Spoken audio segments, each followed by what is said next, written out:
Praise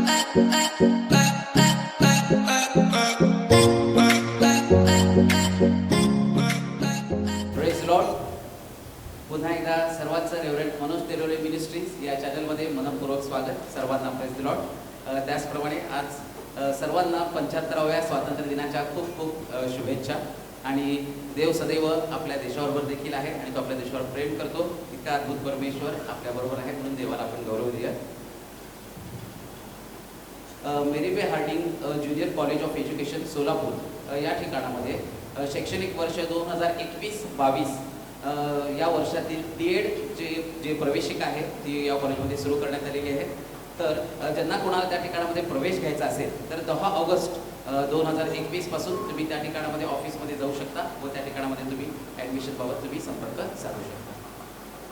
परमेश्वर आपल्याला आशीर्वादाने भरत आहे आणि वचनाच्या द्वारे तो प्रत्येकाला नाही का उंच आणि उंच करत आहे.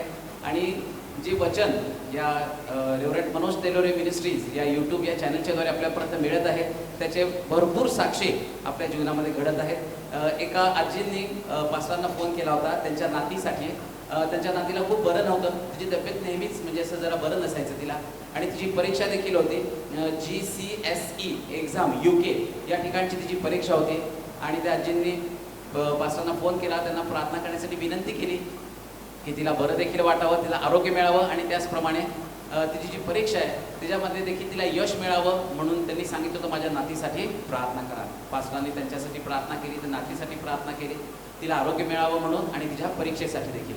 आणि मग 7 मार्च 2021 रोजी ती परीक्षा झाली आणि त्यानंतर त्या आजींनी पास्टरांना सांगितलं की ती परीक्षा उत्तमरित्या झाली आणि परीक्षा होत असताना आणि अजूनपर्यंत कुठला देखील त्रास त्यांच्या नातीला झाला नाही. पूर्ण आरोग्य परमेश्वराने दिलं. आणि एवढंच नाही तर त्या परीक्षेमध्ये जेवढे मार्क अपेक्षित होते त्याच्यापेक्षा खूप चांगले मार्क त्या मुलीला मिळाले. आणि एवढंच नाही तर त्या ठिकाणामध्ये त्यांनी सांगितलं की 6 विषयामध्ये त्यांच्या नातीला डिस्टिंक्शन देखील त्या एक्झाममध्ये मिळालं. CGSE एक्झाम UKची होती. त्या ठिकाणामध्ये इतकं भरभरून यश परमेश्वराने दिलं म्हणून त्यांनी परमेश्वराचा गौरव केलेला आहे. अजून एक साक्ष 2 दिवसापूर्वी माझ्या जीवनामध्ये घडली होती, ती देखील मी सांगू शकतो. माझं कारचं ड्रायव्हिंग लायसन होतं आणि त्याची फायनल एक्झाम होती आणि फायनल एक्झामसाठी मी गेलो असताना त्या ठिकाणामध्ये पहिल्यांदा सांगितलं की जी रॅपिड टेस्ट असते ती देखील तुमच्यासाठी पहिल्यांदा करण्यात येणार आहे. आणि मग ते कधी मी बघितलं नव्हतं त्यामुळे थोडीशी भीती वाटत होती. म्हणजे ते काय करतात कसं करतात ते नाकामध्ये. आणि मी तिथं पहिला नंबर लावून तिथं बसलो पटकन जाऊन आणि मी म्हटलं आता काय करायचं कसं करायचं ह्या थोडंसं म्हणजे मी घाबरलो होतं ते कसं करतात. आणि तेवढ्यात माझ्या कानावर आवाज आला. मग कोणीतरी म्हटलं भानव सर तुम्ही इथं कसं काय. आणि मी वळून बघतो तर आमच्या चर्चच्याच सिस्टर घोडकी सिस्टर त्या ठिकाणामध्ये आल्या आणि त्या म्हणाल्या तुम्ही कसं काय. मी म्हटलं असं मी यासाठी आलेलो आहे तर त्यामुळे तुम्ही काही काळजी करू नका, मी त्या ठिकाणामध्ये आहे, सगळं काही मी व्यवस्थित आणि हळू करायला सांगते. आणि ती टेस्ट झाली आणि त्यानंतर कारच्या टेस्टसाठी मी गेलो आणि जो आमचा माणूस होता त्यांनी कार त्या ठिकाणामध्ये अशी आणून लावली की ती कार अर्धी खड्ड्यामध्ये होती आणि अर्धी बाहेर होती. आणि त्या ठिकाणी मध्ये माझा लगेच पहिला नंबर आला तरी मला कार चालवण्यासाठी सांगितलं. म्हटलं तर खड्ड्यातनं कशी काढायची पहिल्यांदा. आणि ते बघत असतानाच जे इन्स्पेक्टर त्या ठिकाणामध्ये होते ते पटकन माझ्या शेजारी येऊन बसले आणि मला ती कार खड्ड्यातनं पटकन काढता आलेली. थोडीशी वर काढली पण गाडी बंद पडली. आणि मग त्यांनी ते बघितलं आणि माझ्या फॉर्मवर फेल म्हणून ते लिहिलं. तो फॉर्म आतमध्ये टाकला माझ्याकडे गाडीमध्ये आणि दरवाजा उघडून ते निघून गेले. मग आमचा तो जो कार शिकवणार होता त्याने म्हटला की आता 8 दिवसांनी पुन्हा एकदा डेट घ्यावी लागेल कारण त्यांनी फेल केलं आहे. जेव्हा स्वतःच साहेब फेल करतात त्यावेळेस ते स्वतः त्यांच्याच हातात नसतं की त्यांनी पास करावं. आणि मग नंतर आपण बघूयात म्हणून मग मला जायला सांगितलं. मी तिथून गेलो. पण ज्यावेळेस आपण वचन ऐकतो आणि रेव्हरंड मनोज तेलोरे यांनी देखील सांगितलं होतं की आपली जीभ जी आहे ती आपली लेखणी आहे. आणि त्या जिभेच्या द्वारे मी कबूल केलं होतं की जर बाकीच्यांना जर मिळत आहे प्रभू तर मला देखील तू देणारच आहेस पण ही तुझी वेळ नसेल. म्हणून मी सर्वप्रथम परमेश्वराला धन्यवाद दिलो आणि त्या ठिकाणातून निघून गेलो. आणि लगेच मला फोन आला की या आपण बघूयात साहेबांशी बोलूयात. मी परत गेलो. परत गेल्यानंतर पण साहेब माझा फॉर्म पण बघायला तयार नाही. येत असताना फॉर्म बाजूला ढकलत होते. मी सगळं बघत होतो. म्हटलं देवा तुझी इच्छा असेल त्या दिवशी मला लायसन मिळू दे. तुझ्या इच्छेप्रमाणे सगळं होणार कारण की तुझी जी वेळ आहे ती उत्तम वेळ आहे. मग त्या ठिकाणातून परत मी निघून घरी गेलो. घरी गेल्यानंतर परत मला त्यांचा फोन आला की या साहेबांनी तुम्हाला बोलवलं आहे, स्टुडंट समोर पाहिजे. मी त्या ठिकाणामध्ये परत गेलो आणि त्या ठिकाणामध्ये गेल्यानंतर तरी म्हणले की आता जी गाडी तुम्ही आधी चालवणार होतात ती चालवायची नाही. आता तिथं दुसरी गाडी आहे ती तुम्हाला चालवून दाखवायची कारण की हे सगळे म्हणायला लागले की तुम्हाला गाडी येते. मग येते तर तुम्ही कुठली पण गाडी चालवली पाहिजे. म्हटलं परमेश्वरात ही एक दुसरी परीक्षा. आधीच तर त्यांनी पहिल्यांदा फेल केलं आणि आता दुसरी गाडी एकदम अचानक चालवायचं म्हटलं काय होईल. पण म्हटलं तेव्हा तू मला ज्ञानबुद्धी देणार आहे आणि माझ्या लेखनाने मी ठरवलेलं आहे सगळे रिपोर्ट्स निगेटिव्ह आणि लायसन तू देणार आहे. कारण मला माहिती आहे राज्य करणारा ते इन्स्पेक्टर नाही, राज्य करणारा माझा परमेश्वर आहे आणि त्याच्या हातामध्ये सगळे काही आहे. आणि मग त्यांनी मला गाडी चालवायला सांगितली. मला म्हटलं आता येईल का चालवायला? म्हटलं हो येतेच मला. आणि मग मी गाडी चालवली त्या ठिकाणामध्ये व्यवस्थित, कुठेही गाडी बंद पडली नाही. गाडी व्यवस्थित तिथे चालवल्यानंतर त्यांनी मला विचारलं आता काय करायचं? मी म्हटलं आता पास करायचं. आणि ते फेल लिहिलं त्यांनी स्वतःहून फोडलं आणि त्या ठिकाणामध्ये पास करून पुन्हा एकदा सही करून दिली. कारण लक्षात ठेवा प्रियांनो, आपला परमेश्वर राज्य करत आहे आणि हे वचनाच्या द्वारे इतकं चांगलं बुस्टिंग वाचनाच्या द्वारे आम्हाला मिळत आहे. आणि म्हणून आपण या प्रत्येक परिस्थितीतून जात असताना या वेगवेगळ्या साक्षी घडण्याचं कारण एकच आहे की इतकं सुंदर वचन रेव्हरंड मनोज देलेरो मिनिस्ट्रीज या चॅनलच्या द्वारे आपल्यापर्यंत येत आहे आणि वचनाच्या द्वारे आपण कधीही कुठेही ढासळून जात नाही. Praise the Lord. सगळ्या गोष्टीसाठी आपण गौरव परमेश्वराला देणार आहोत आणि अशाच अद्भुत साक्षी आणि मोठमोठे चमत्कार आपल्या देखील प्रत्येकाच्या जीवनामध्ये घडण्यासाठी रेव्हरंड मनोज देलोरे मिनिस्ट्रीज या चॅनलला आपण लाईक करूयात, आपण सबस्क्राईब करूयात आणि त्या ठिकाणामध्ये जे बेलचं आयकन आहे ते देखील आपण प्रेस करूयात, जेणेकरून वचनाचे व्हिडिओ ज्यावेळेस नवीन तयार होतील ते तुम्हाला बघण्यासाठी लगेच त्या ठिकाणामध्ये उपलब्ध होतील. आणि आता ही वेळ आहे परमेश्वराच्या वचनाची आणि आपले पास्टर रेव्हरंड मनोज देलोरे वचन घेऊन असताना आपण स्वागत करूया. ख्रिस्ताच्या नावात सर्वांना शालोम. स्तुती करतो देवाची. अनेक अद्भुत साक्षी तू आमच्या जीवनामध्ये करत आहे. तुमच्या जीवनामध्ये होत नाही तर पुन्हा मला आमचं जीवन तपासणं गरजेचं आहे. माझ्या जीवनात प्रभू साक्षरता निर्माण करतो. देव त्याच्या समयाप्रमाणे ज्या गोष्टी तुमच्यासाठी कठीण अशक्य वाटत असेल परंतु 100% देव या दिवसामध्ये तुमच्या जीवनामध्ये काहीतरी बदल तुमच्या स्थितीमध्ये परत केल्याशिवाय राहणार. कारण तो देव बायबल सांगतो की धीर धरून परमेश्वराची वाट पाहिजे. धीर धरणं फार गरजेचं आहे. रडत बसू नका की माझ्या जीवनामध्ये आलेलं संकट त्यातून मी कसा बाहेर पडेल. रडण्यापेक्षा देवाकडे दृष्टी लावणं ही सगळ्यात चांगली गोष्ट आहे. फक्त देवाकडे दृष्टी लावा. मागच्या आठवड्यामध्ये एक बहीण आणि तिने सांगितलं की माझ्या मुलीसाठी प्रार्थना करा, माझं बाळ घरामध्ये आहे आणि त्याचे डोळे मध्येच त्याला झटके येतात आणि मग ते डोळे बंद करतो. मागं पण असं झालं होतं, त्याला ऍडमिट करावं लागलं होतं. आणि मग ती म्हणजे मला तसंच वाटतं की आता परत या बाळाच्या बाबतीत असं काहीतरी घडणार आहे.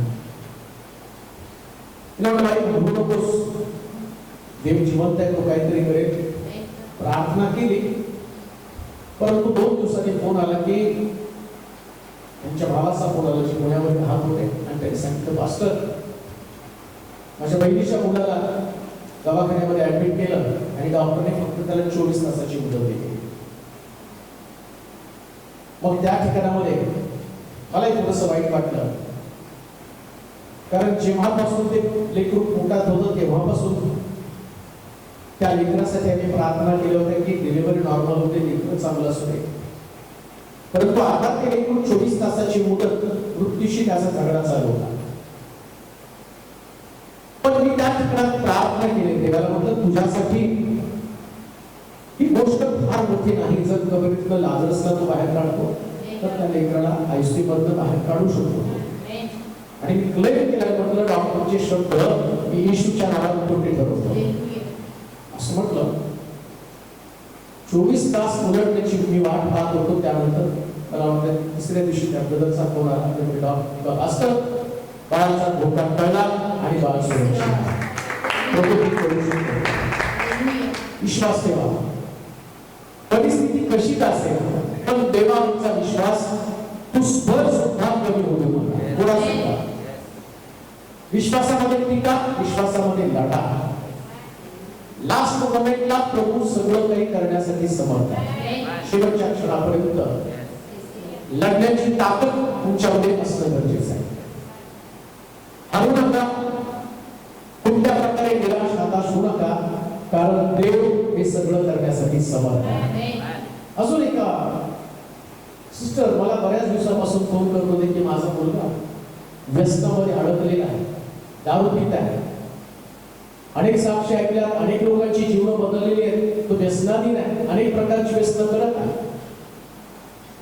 मग त्याला माझीच आहे की जसं देव अनेक लोकांना सोडवतो व्यसनातनं, तसं माझ्याही मुलाला सोडवलं पाहिजे. मी कोण व्यक्ती फोन करते त्याचं तो तरुण आहे का मध्यमवयी आहे किंवा कशा स्वरूपाचा मी कधी विचार करत नाही. मला एक माहिती की माझा प्रभू हे करायला समर्थ आहे. आणि मग प्रार्थना करत राहिलो. जेव्हा जेव्हा त्यांचा फोन येत तेव्हा प्रार्थना करत होतो. आणि मग माहित नाही किती दिवस झाले, परंतु त्यांचं का परवा काहीतरी स्टेटसला मी टाकलेलं आहे आणि त्याच्यात त्यांनी सांगितलं, देवाला गौरव असो, माझ्या मुलाला देवाला व्यसनातून बाहेर काढलं. बंद टाकतो.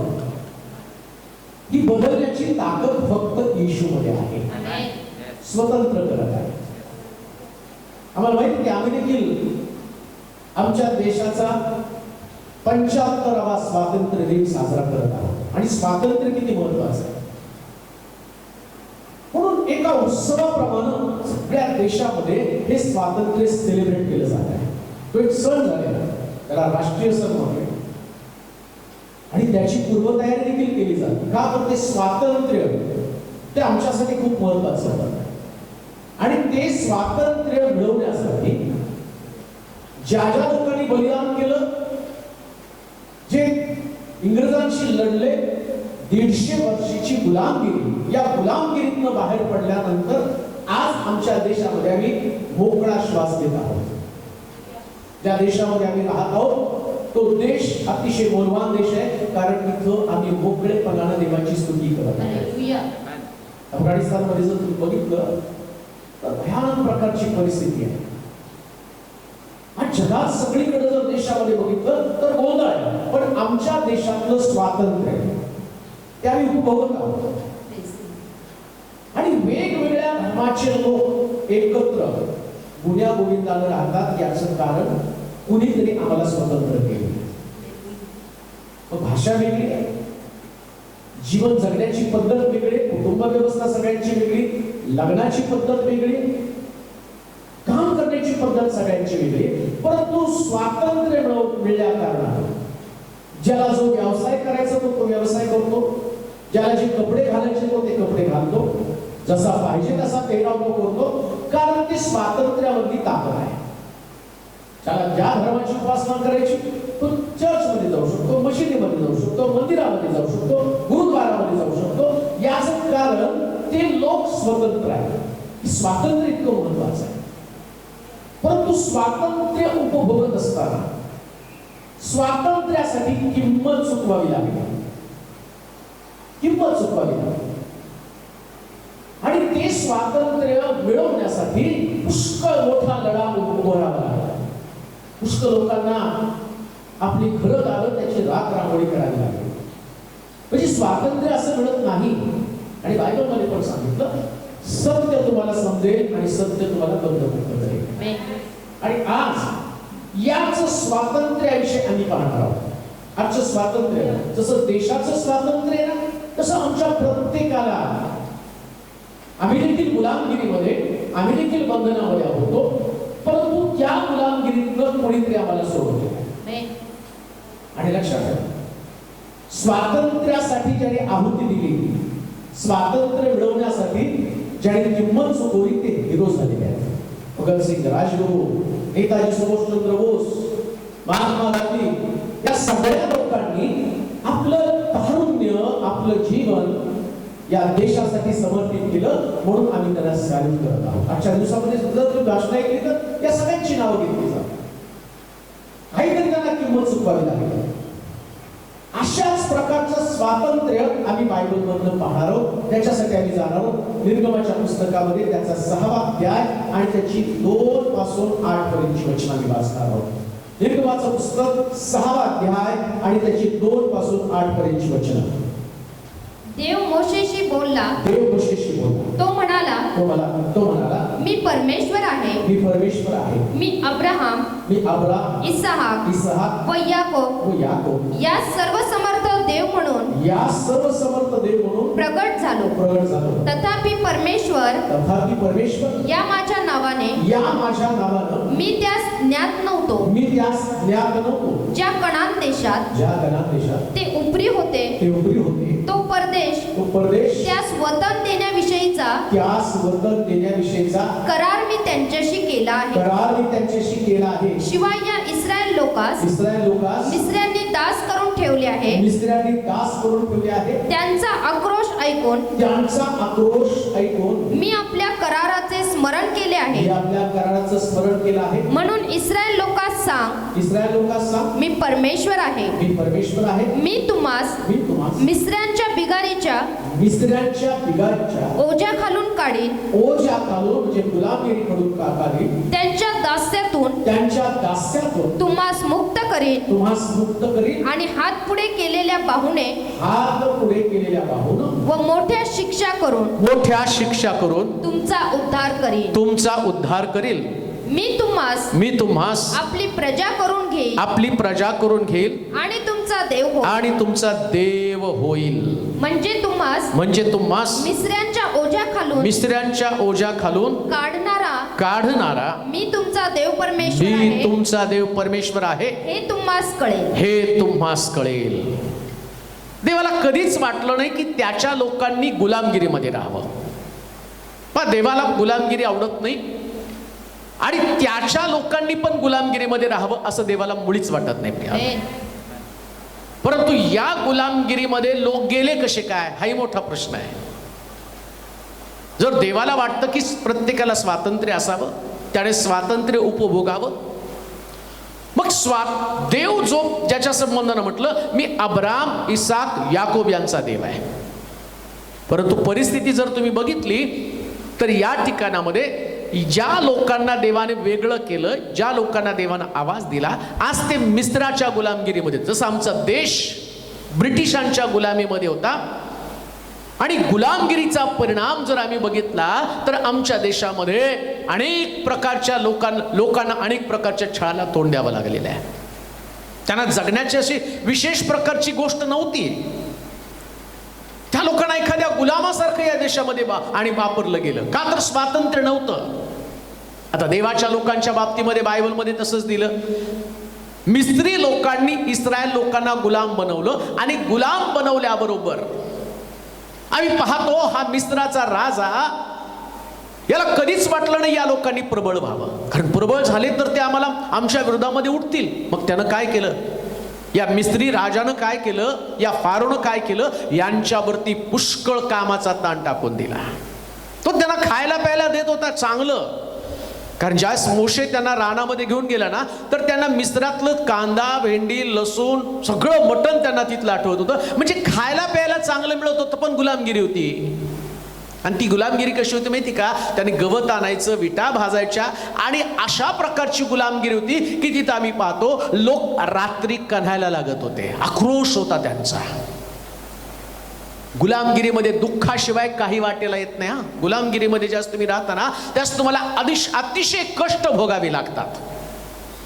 आणि जो मिस्राचा राजा फारो आहे, तो फारो ज्याचा मुकुट जो होता ना, आणि तो मुकुट आम्ही पाहतो की त्याला सापाचं चिन्ह होतं, सापाचा आणि टोप त्याला होता. म्हणजे हा जो फारो राजा तो सैतानाचं प्रतीक आहे. आता येशू पण म्हटलं ना, सत्य तुम्हाला समजेल आणि सत्य तुम्हाला बंधमुक्त करेल, म्हणजे स्वतंत्र करेल. मग सत्य आहे तरी काय, ज्याच्यातून ज्या गुलामगिरीतनं मी बाहेर पडणार आहोत, ते सत्य कोणतं आहे, ज्याच्यानं तुम्ही स्वतंत्र होणार आहात, ज्याच्यानं तुम्ही गुलामगिरीतनं बाहेर पडणार आहात. जे सत्य आम्हाला जाणून घेणं गरजेचं आहे, कारण आज आम्ही स्वतंत्र आहोत पण तरी सुद्धा गुलामगिरीमध्ये आहोत. आम्ही स्वतंत्र आहोत. आज आम्ही कधी कधी म्हणतो नाही का, देशाची परिस्थिती पाहिल्यावर आम्ही म्हणतो स्वातंत्र्य आहे का, कारण कोणाला देशाविरुद्ध बोललो, कुणाविरुद्ध बोललो तर तुरुंगामध्ये टाकलं जात आहे. पुष्कळ घडामोडी या देशामध्ये घडत आहे. आपल्याला पॉलिटिक्समध्ये जायचं नाही. पण रोज वर्तमानपत्रामध्ये बघितलं, टीव्हीवरती बातम्या बघितल्या तर आम्हाला कळतं, आणि आम्हाला असं वाटतं की स्वतंत्र असून पण आमच्यामध्ये एक प्रकारची बंधनं आहेत. म्हणजे आम्हाला वाटतं की आम्ही गुलामगिरीमध्ये. आता आम्हाला तर स्वतंत्र केलं, कुणी स्वतंत्र केलं? शास्त्र सांगतं, देव म्हटला माझे लोक, ज्यांना मी माझं नाव दिलेलं आहे, जे माझे निवडलेले लोक आहेत, त्या लोकांना मी गुलामगिरीतनं सोडणार आहे, त्यांना त्यातून बाहेर काढणार आहे. देवाची इच्छा आहे की त्याच्या लोकांनी, त्याच्या परिवारानं, त्याच्या उपासकानं या फारोच्या दास्यत्वातनं बाहेर येणं. वाचा बरोबर वचन ते. हा, परत वाचा दुसरं वचन. देव मोशेशी बोलला. देव मोशेशी बोलला. तो म्हणाला, मी परमेश्वर आहे. मी परमेश्वर आहे. मी मी अब्राम, इसाहाक व याकोब या सर्व समर्थ देव म्हणून, या सर्व समर्थ देव म्हणून प्रगट झालो. तथापि परमेश्वर या माझ्या नावाने मी त्यास ज्ञात नव्हतो. ज्या कनान देशात ती उपरी होते तो परदेश त्यास वतन देण्याविषयी करार मी त्यांच्याशी करार केला आहे. शिवाय या इस्रायल लोकास मिस्र्यांनी दास करून ठेवले आहे. यांचा आक्रोश ऐकून मी आपल्या कराराचं स्मरण केले. देव आम्हाला स्वतंत्र यासाठी करतो की आम्ही कनानातले आशीर्वाद उपभोगावेत. आमेन. आम्हाला माहिती की आमच्या देशामध्ये सत्ता बदल का होतो माहिती का? त्याचं कारण चांगले दिवस मी तुम्हाला दाखवेल. अच्छे दिन आएगे. 2 जे इलेक्शन झाले ते याच्यावरच झालेले आहेत. आता परमेश्वर सुद्धा एका देशातनं दुसऱ्या देशामध्ये म्हणजे मिस्रात पासून कनानापर्यंत, त्याला कनानामध्ये लोकांना न्यायचंय. कनान म्हणजे दुधामधाचा प्रदेश. कनान म्हणजे आशीर्वादित देश. कनान म्हणजे जिथं सुख समाधान आहे, जिथं बरकत आहे, जिथं भरभराट आहे, जिथं प्रत्येक हाताला काम आहे, जिथं आरोग्य आहे आणि ज्या ठिकाणची भूमी सगळं चांगलं पीक देती अशा सुजलाम सुफलाम भूमीकडं आगेकूच करणारं ठिकाण म्हणजे देवाला वाटतं अशा प्रदेशामध्ये तुम्हाला घेऊन जावं जिथं तुम्हाला कष्ट करण्याच्या ऐवजी तुम्ही सुख भोगणार आहात. म्हणजे गुलामगिरीतनं स्वातंत्र्याकडे देऊन येतो. पण नेण्याच्या अगोदर नेतृत्व स्वीकारणं गरजेचं आहे. नेतृत्व स्वीकारणं गरजेचं आहे. मग कोणाचं नेतृत्व? आता सगळ्यात मोठा हिरो तर देवाशिवाय जगात कोणीच असू शकत नाही, कारण तोच तुम्हाला मोकळं करणार आहे, दुसरं कोणी नाही करू शकणार आहे. मग मोकळं करण्यासाठी देव मोशेशी बोलला. जुन्या करातली गोष्ट मी तुम्हाला सांगतो, नव्या करात पण घेऊन जाणार आहे.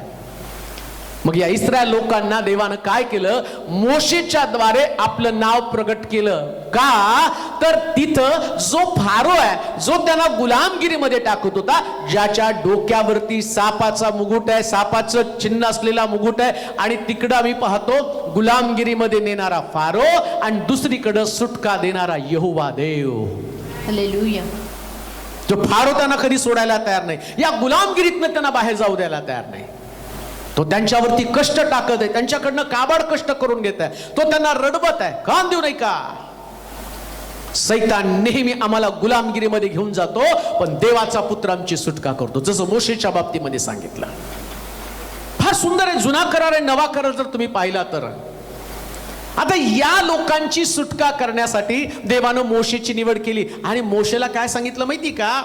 तो म्हटला सुटका मी कशी करू? त्यास तो म्हटला तुझ्या हातातल्या काठीने या लोकांची सुटका करायची. तुझ्या हातामध्ये काठी आहे आणि ही काठी तू फारो समोर वापरायची.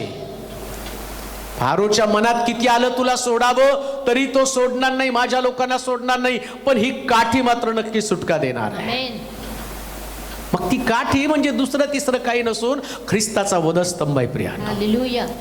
ख्रिस्ताच्या वधस्तंभाच्या द्वारे देवाच्या लोकांची सुटका झाली, जी मोशेच्या हातामध्ये त्यानं काठी दिलेली आहे. आणि देवानं त्याचं सामर्थ्य प्रगट करून दाखवलं. लक्षात घ्या, लोकांना बदलण्यासाठी जगामधले कुठले जेल त्यांना बदलू शकले नाहीत, कुठले शिक्षण त्यांना बदलू शकलं नाही, कोणत्या शिक्षा शासन त्यांना बदलू शकलं नाही, कोणता देश मनुष्याला बदलू शकलं नाही, पण वधस्तंभानं जगातल्या असंख्य लोकांना बदललं आणि त्यांना त्या गुलामगिरीतनं बाहेर काढलं. अशा प्रकारची ही काठी जी मोशेच्या हातात देवानं दिलेली आहे.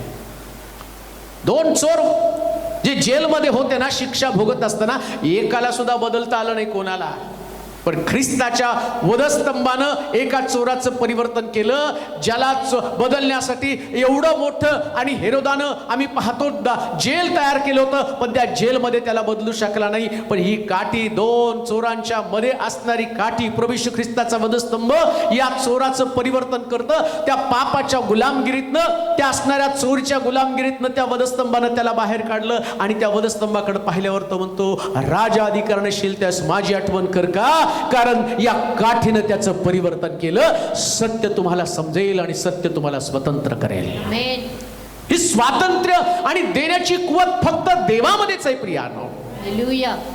आम्ही देखील सगळेजण एक वचन वाचा म्हणजे तुम्हाला समजेल. रोमकराचं पत्र 6वा अध्याय 6 आणि 7 वचन. 6वा अध्याय आणि 7 वचन.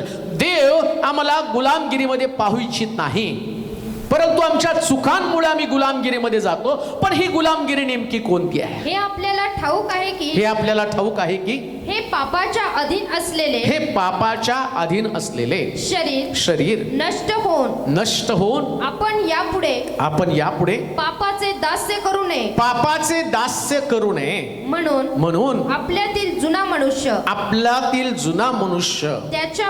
त्याच्याबरोबर वधस्तंभावर खिळला गेला. कारण जो कोणी मेला, 6 आणि 7 वचन. कारण जो कोणी मेला तो पापाच्या दोषापासून मुक्त होऊन नीतिमान ठरला आहे. मग नेमकी कोणती गुलामी आहे? जसं इस्रायल लोकांना फारोच्या गुलामगिरीमध्ये राहत असताना शास्त्र सांगतं की देवाची इच्छा नव्हती त्यांनी गुलामीमध्ये राहावं. देवाची इच्छा नव्हती त्यांनी गुलामीमध्ये राहावं. मग गुलामीत का राहू नये? कारण ते देवाचे लोक आहेत. देवाचे लोक कसे गुलाम असू शकतात? कसे ते आणि आक्रोश त्या ठिकाणामध्ये करू शकेल? पण लोकांना सुटण्याची इच्छा पाहिजे. नीट ऐका, आमचा देश स्वतंत्र होऊन 75 वर्ष झाली आणि आम्हाला स्वतंत्र करून 2021 वर्ष झाली. आम्ही स्वतंत्र होऊन, आम्हाला स्वतंत्र करण्यासाठी ज्याला पाठवलं त्याच्याविषयी पण आम्ही पाहणार आहोत. परंतु देवाची इच्छा आहे की आम्ही गुलामीत राहता कामा नये. मग आता प्रश्न अजून तोच आहे, कोण गुलामीतनं सुटलंय आणि कोणत्या गुलामीमध्ये देवाचे लोक अडकलेले आहेत? मोशेला त्यानं पाठवलं, जा माझ्या लोकांना सांग, तुम्हाला फारोच्या गुलामगिरीतनं मी सोडणार आहे. आणि आजचा संदेश, या स्वतंत्रतेचा संदेश जर कोणता असेल, तुमच्यासाठी एक स्वातंत्र्य आज जाहीर झालेलंच आहे, जे 2021 वर्षापूर्वी, पण त्याचं पुन्हा एकदा घोषणा करण्यासाठी मी या ठिकाणात उभा आहे. तुम्हाला पापाच्या गुलामीतनं मोकळं होणं गरजेचं आहे. पापाच्या गुलामीतनं मोकळं होणं गरजेचं आहे. देवाची इच्छा नाही, जसं फारूला त्याने सांगितलं, माझ्या लोकांना माझं नाव प्रगट कर, माझ्या लोकांना माझं नाव सांग. काय माझ्या देवाचं नाव? माझ्या देवाचं नाव, माझा देव पवित्र देव आहे, माझा देव शुद्ध देव आहे, माझ्या देवाला पाप आवडत नाही, माझ्या देवाला फारो आवडत नाही. आणि एक गोष्ट ध्यानात ठेवा, जर तुम्ही फारो पासून लवकर सुटत नाही तर तिथं आम्ही पाहतो फारो त्याला सोडायला तयार नव्हता, म्हणून 10 पिढ्या त्या ठिकाणात देवानं पाठवल्या. त्याचं सामर्थ्य प्रगट करण्यासाठी, मी कोण हे दाखवण्यासाठी. लक्षात ठेवा, कोणतंही पाप ज्याची गुलामी तुम्ही करत आहात, ज्या पापातनं तुम्हाला बाहेर पडण्यासाठी आता निर्णय घ्यावा लागणार आहे, तुम्हाला स्वतंत्र व्हावंच लागणार आहे. स्वातंत्र्यासाठी कोणीतरी किंमत चुकवलेली आहे. हे स्वातंत्र्य तुम्हाला असंच मिळालं नाही. मोशेला सुद्धा किंमत चुकवावी लागली. मोशेनं काय किंमत चुकवली तर बायबल सांगतं, फारोच्या राजवाड्यामध्ये 40 वर्ष ज्यानं स्वातंत्र्य उपभोगलं, ज्ञान संपादन केला, फारोचा मुलगा म्हणून त्याला जागा मिळाली. परंतु आम्ही पाहतो इस्रायल लोकांच्या सुटकेसाठी त्यानं असं लिहिलं, पापाचं क्षणिक सुख भोगण्यापेक्षा त्यानं देवाच्या लोकांबरोबर दुःख भोगणं पत्करलं. त्यानं आपलं घर, आपली पत्नी, आपलं त्या ठिकाणचं असणारं आज सगळी मानाची जागा त्यानं सोडली. का? कारण त्याची इच्छा होती देवाच्या लोकांना स्वतंत्र करावं, त्यांची बंधनातनं सुटका करावी. म्हणून त्यानं पण किंमत चुकवली आणि देवाला असं वाटलं, या लोकांना बाहेर काढण्यासाठी मी काय करणार आहे तर माझ्या पिढा त्या ठिकाणामध्ये पाठवणार आहे. आणि पिढा आल्यावर लोक त्या ठिकाणातनं बाहेर पडले. काम देऊ नये का?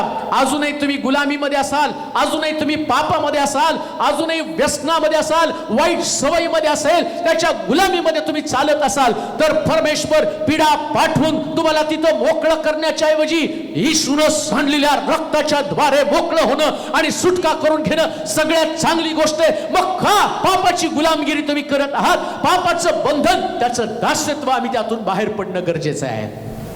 शास्त्र सांगतं जो कोणी पाप करतो तो पापाचा गुलाम आहे, पापाचा गुलाम आहे. आम्ही सर्वजण या पापामुळं गुलामगिरीमध्ये आहोत. मग पापामुळं कोणती गुलामगिरी ती? ज्यास मी पाप करतो ना त्यास आपोआप फारोच्या गुलामगिरीमध्ये आम्ही अडकून पडतो, सैतानाच्या गुलामगिरीमध्ये अडकून पडतो. कारण बायबल सांगतं देवाची मुलं आणि सैतानाची मुलं याचा फरक योहानाच्या पत्रामध्ये सांगितला गेलेला आहे. जो पाप करतो तो देवाचं मूल नाही म्हटलेलं आहे तिथं. मग पाप करत नाही तर देवाचं मूल नाही. जो पाप करतो तो सैतानाचं मूल, आणि सैतान त्या मुलाला मुलगा म्हणून दर्जा देत नाही, त्याला गुलाम म्हणून दर्जा देतो. आणि देवाच्या बाबतीमध्ये काय म्हटलं माहिती का? ज्यांनी जे कोणी पापापासून अलिप्त झाले तितक्यांना देवाची मुलं म्हटलेली आहेत. जे पाप करत नाही ते देवाची मुलं आहे, आणि जे पाप करतात ते सैतानाचे गुलाम आहेत. मुलं नाहीत बरं का, ते गुलाम आहेत. सैतान गुलामीमध्ये टाकतो. आणि गुलामाला आक्रोश कोणता आहे? आता साधं सोपं पवित्र शास्त्रातलं उदाहरण तुम्हाला सांगतो. एक मनुष्य यरुशलेमेमध्ये राहत होता. यरुशलेम त्यानं सोडली आणि त्याला लुटारू भेटला, म्हणजे तो सैतान भेटला, त्याला फारो भेटला. आता फारो तुम्हाला विटा भाजण्याचंच काम देणार आहे. उधळ्या पुत्र बापाच्या घरातनं गेल्यावर त्याला डुकरं चारायचं काम मिळालं, त्याला काय ऑफिसरचं काम नाही मिळालं, त्याला काय त्या ठिकाणामध्ये दुसरं चांगलं काम नाही मिळालं. कारण एकदा का तुम्ही त्याच्या तावडीत सापडला, त्याच्या गुलामीमध्ये सापडला, तर सैतानाकडे सगळी हलक्या दर्जाची काम आहेत. सगळं तुमचं नुकसान करणारं काम त्याच्याकडे आहे. पापाची गुलामी तशीच आहे. मग देवाला वाटत नाही त्याच्या लेकरांनी अशा प्रकारच्या गुलामीमध्ये अडकवावं. त्याला वाटतं की त्या फारोच्या गुलामगिरीतनं त्यांना सुटावं. मग आम्ही पाहतो तिथं असं लिहिलं, फारोने त्यांना एवढं कष्ट दिलं की त्यांचा आक्रोश देवापर्यंत गेला. आज सकाळी जर तुम्हाला स्वतंत्र व्हायचं असेल, स्वातंत्र्य मिळवायचं असेल ना, तर पापाबद्दलचा पश्चाताप करून तो आक्रोश करा. हा आक्रोशच तुम्हाला त्या गुलामगिरीतनं मोकळं करणार आहे. हा आक्रोशच तुम्हाला देवाच्या जवळ घेऊन जाणार आहे. हा आक्रोशच तुमचं परिवर्तन करणार आहे. उधळ्या पुत्र ज्यावेळेस त्या डुकरं चारणाऱ्याकडे गेला ना, तिथं त्याचा आक्रोश होता, तिथं त्याचं रडणं होतं. माझ्या बापाच्या घरामध्ये भाकरीची रेलचेल आहे, मी इथं उपाशी मरत आहे. आणि तो डुकरं तिथं सोडली, आपल्या बापाच्या घरी गेला. बाबा तुमच्या विरुद्ध, स्वर्गाविरुद्ध मी पाप केलेला आहे. एवढं वाक्य ऐकल्यावर म्हणतो माझा हरवलेला मुलगा मला सापडला, माझा मेलेला मुलगा जिवंत झाला. का? कारण त्याच्या बापानं त्याला डुकरं चारणाऱ्या लेबल पासून स्वातंत्र्य दिलं आणि मुलाचा दर्जा त्याला दिला. ही स्वातंत्र्याची किंमत आहे. गुलामगिरीची किंमत तुम्हाला चुकवावी लागणार आहे. तुमचा दर्जा खालवला जाणार आहे. ही पापाची गुलामगिरी अशीच आहे. ही पापाची गुलामगिरी तुम्हाला दारिद्र्यामध्ये ढकलून टाकते प्रियांनो. पापाची गुलामगिरी मनुष्याला रोगामध्ये, व्याधीमध्ये, आजारपणामध्ये ढकलून टाकते. आज आमच्यामध्ये पाप असल्या कारणाने व्याधी विकार आहेत, पण सत्य तुम्हाला समजेल आणि सत्य तुम्हाला बंधमुक्त करेल. का तुम्ही पराजित जीवन जगत आहात? का तुमच्यामध्ये विजय नाही? कधी तपासलं? कधी विचार केला का यातनं मला बाहेर पडायचंय? कधी आक्रोश केला का देवा यातून मला बाहेर पडायचंय? तुम्ही आक्रोश केला नाही, त्यामुळे सैतान तुम्हाला त्याची बंधनं तुमच्यावरती लादत आहे, गुलामगिरी त्याच्यामध्ये लादत आहे, आणि गुलामगिरीचे परिणाम तुमच्या पिढीला भोगावे लागणार आहेत. लक्षात ठेवा, तुम्ही पापाची गुलामी कराल आणि तुमच्या पिढीला त्याचे परिणाम भोगावे लागणार आहेत. 150 वर्षाच्या इतिहासामध्ये आमच्या कित्येक पिढ्या नष्ट झाल्या, कित्येक पिढ्या अजून त्या चांगल्या जीवनातनं बाहेर येऊ शकल्या नाही. का? आमच्यामध्ये आम्हाला रिझर्वेशन ठेवावं लागले. आमच्या देशामध्ये लोक रिझर्वेशनसाठी का लढत आहेत? कारण त्यांना शिक्षण मिळालं नाही, तो समाज पुढे गेला नाही. शिक्षण नसल्या कारणानं त्यांच्याकडे चांगल्या नोकरीच्या संधी उपलब्ध झाल्या नाहीत, आणि त्यांची वाढ वडील चांगलं न शिकल्या कारणानं आता त्यांची लेकरं आम्ही पाहतो की त्यांच्याकडं चांगल्या प्रकारचं जीवनमान नाही. हे गुलामगिरीचे परिणाम आहेत. पण एकदा या देशाला स्वातंत्र्य मिळालं, आज तुम्ही आणि मी ज्या उच्च दर्जाचं असण्याचं कारण काय? तुम्ही जर मोठ्या पदावरती आहात, कारण तुमच्या पूर्वजांना मिळालेलं स्वातंत्र्य 75 वर्षापूर्वी तुम्हाला जे स्वातंत्र्य मिळालं आणि त्याच्यानं तुमचं राहणीमान उंच झालं गेलं. परंतु लक्षात घ्या, ख्रिस्तानं तर आम्हाला 2021 वर्षापूर्वी स्वातंत्र्य दिलं, मग आम्ही का अजून गुलामगिरीमध्ये आहोत? आमची का अजून पद सुधारली नाही? का आम्ही गरिबीतनं बाहेर आलो नाही? का आम्ही आजारपणातनं बाहेर आलो नाही? का आम्ही पराजयातनं बाहेर आलो नाही? का आम्हाला चांगलं शिक्षण मिळत नाही? कारण आमच्या पूर्वजांनी केलेली पापाची गुलामगिरी. परंतु नव्या पिढीला माझं चॅलेंज आहे, नव्या पिढीला माझं आव्हान आहे, पापाची गुलामगिरी सोडा आणि सत्य स्वीकारा. गुलामगिरीतनं बाहेर या. तुमच्या परिवाराची हानी होणारच नाही. देव तुमच्या परिवाराला, तुम्हाला आणि खनानामधलं स्वातंत्र्य, दुधामधाच्या प्रदेशातलं स्वातंत्र्य तुम्हाला भोगण्यासाठी बोलवत असताना तो म्हणतो, मोशे माझ्या लोकांची सुटका कर, माझ्या लोकांना गुलामगिरीतनं बाहेर काढ. चला गुलामगिरीतनं बाहेर या, व्यसनातनं बाहेर या, व्यभिचारातनं बाहेर या. ज्या दिवशी तुम्ही त्यातनं मोकळं व्हाल, तुमच्यासाठी एक सुंदर आशा असणार आहे, तुमच्यासाठी एक सुंदर जीवन असणार आहे. कान देऊ नये का? तुम्हाला स्वतंत्र करण्यासाठी देवानं त्याचं वचन पाठवून तुम्हाला स्वतंत्र केलेलं आहे. त्याचं वचन आम्हाला स्वतंत्र करतं, त्याचं वचन आम्हाला बंधनातनं बाहेर काढतं. पापामुळे आम्ही सगळेजण पापाचे गुलाम बनलेलो आहोत आणि पापामुळं आमच्यामध्ये बंधन आहे. लक्षात ठेवा, एक व्यक्ती पाप करतो ना, तो आपोआप गुलामगिरीमध्ये जातो. सैतान त्याला त्या बंधनामध्ये अडकून टाकतो. पाप करत असताना तुम्हाला कोणी बाहेर काढू शकत नाही. काय लिहिले? वाचा बरं ते वचन, 6वं वचन. हे आपल्याला ठाऊक आहे की, हे आपल्याला ठाऊक आहे की हे पापाच्या अधीन असलेले, हे पापाच्या अधीन असलेले शरीर नष्ट होऊन आपण यापुढे पापाचे दास्य करू नये. आता हे स्वातंत्र्य मिळवायचं कसं काय? तुम्हाला तुमच्या शरीराला स्वतंत्रता पाहिजे, स्वातंत्र्य पाहिजे. तुम्हाला तुमच्या शरीराला स्वातंत्र्य पाहिजे. बरेच लोक म्हणतात, पाळक साहेब तुम्ही प्रार्थना केली मग आम्ही बरं होणार आहेत. एवढं सोपं असतं ना, तर आज जगात मी सगळे प्रार्थना करून बरे केले असते. हा देवाची कृपा आहे. काही लोकांसाठी प्रार्थना करतो, देव ऐकतो.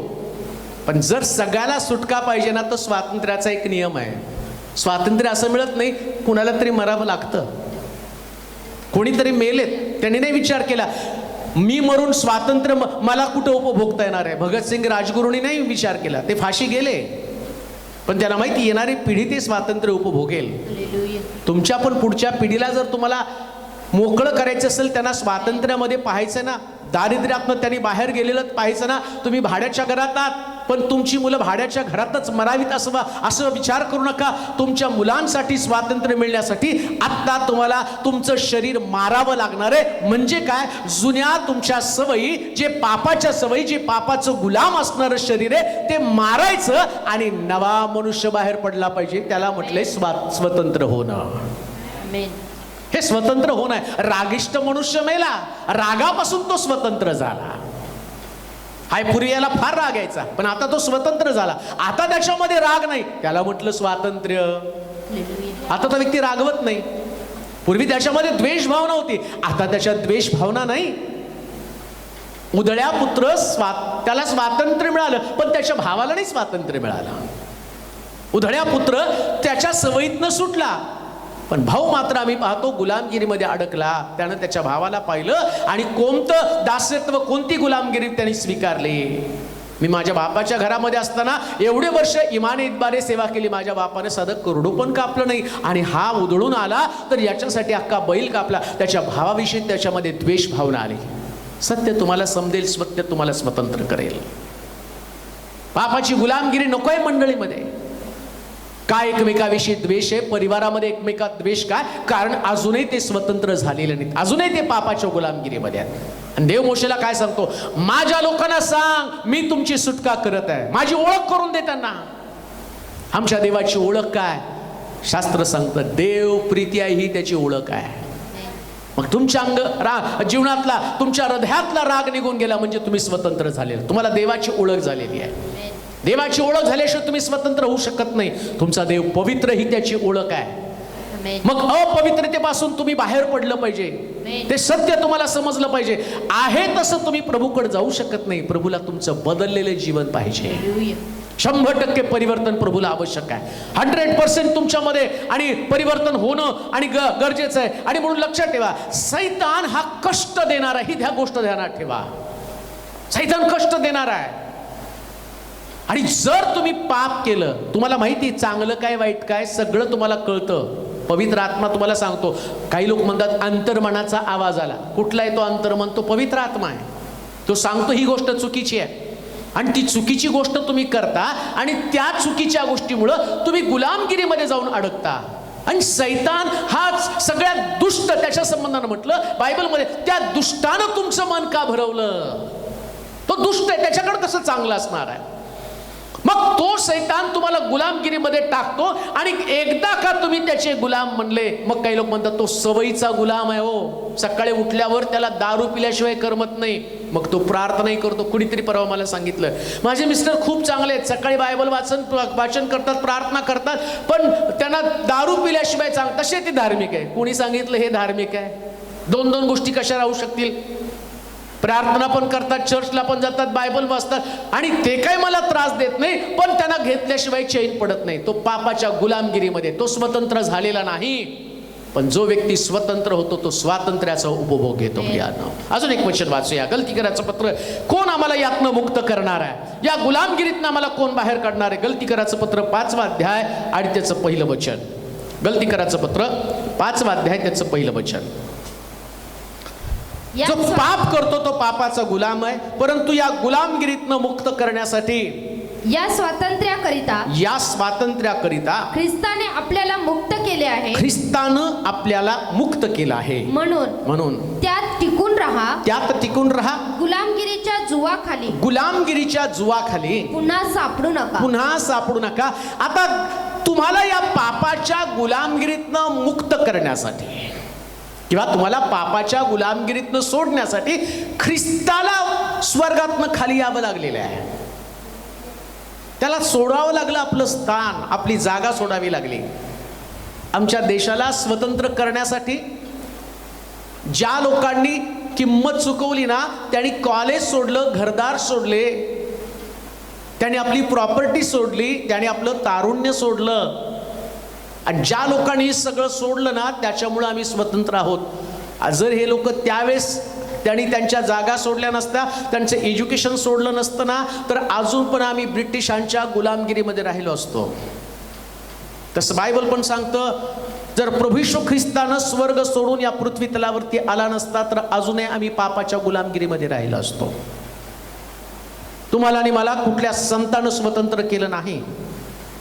तुम्हाला आणि मला जगातल्या कोणत्या पुस्तकाने स्वतंत्र केलं नाही. तुम्हाला आणि मला स्वतंत्र करण्यासाठी प्रभू येशू ख्रिस्त स्वर्ग सोडून पृथ्वी तलावरती आला, असं बायबल सांगतं.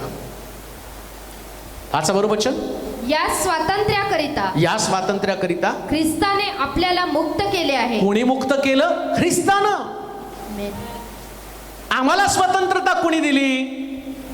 कोणता आमच्यासाठी मोठा हिरो आहे जो आम्हाला या गुलामीगिरीतनं बाहेर काढणार होता?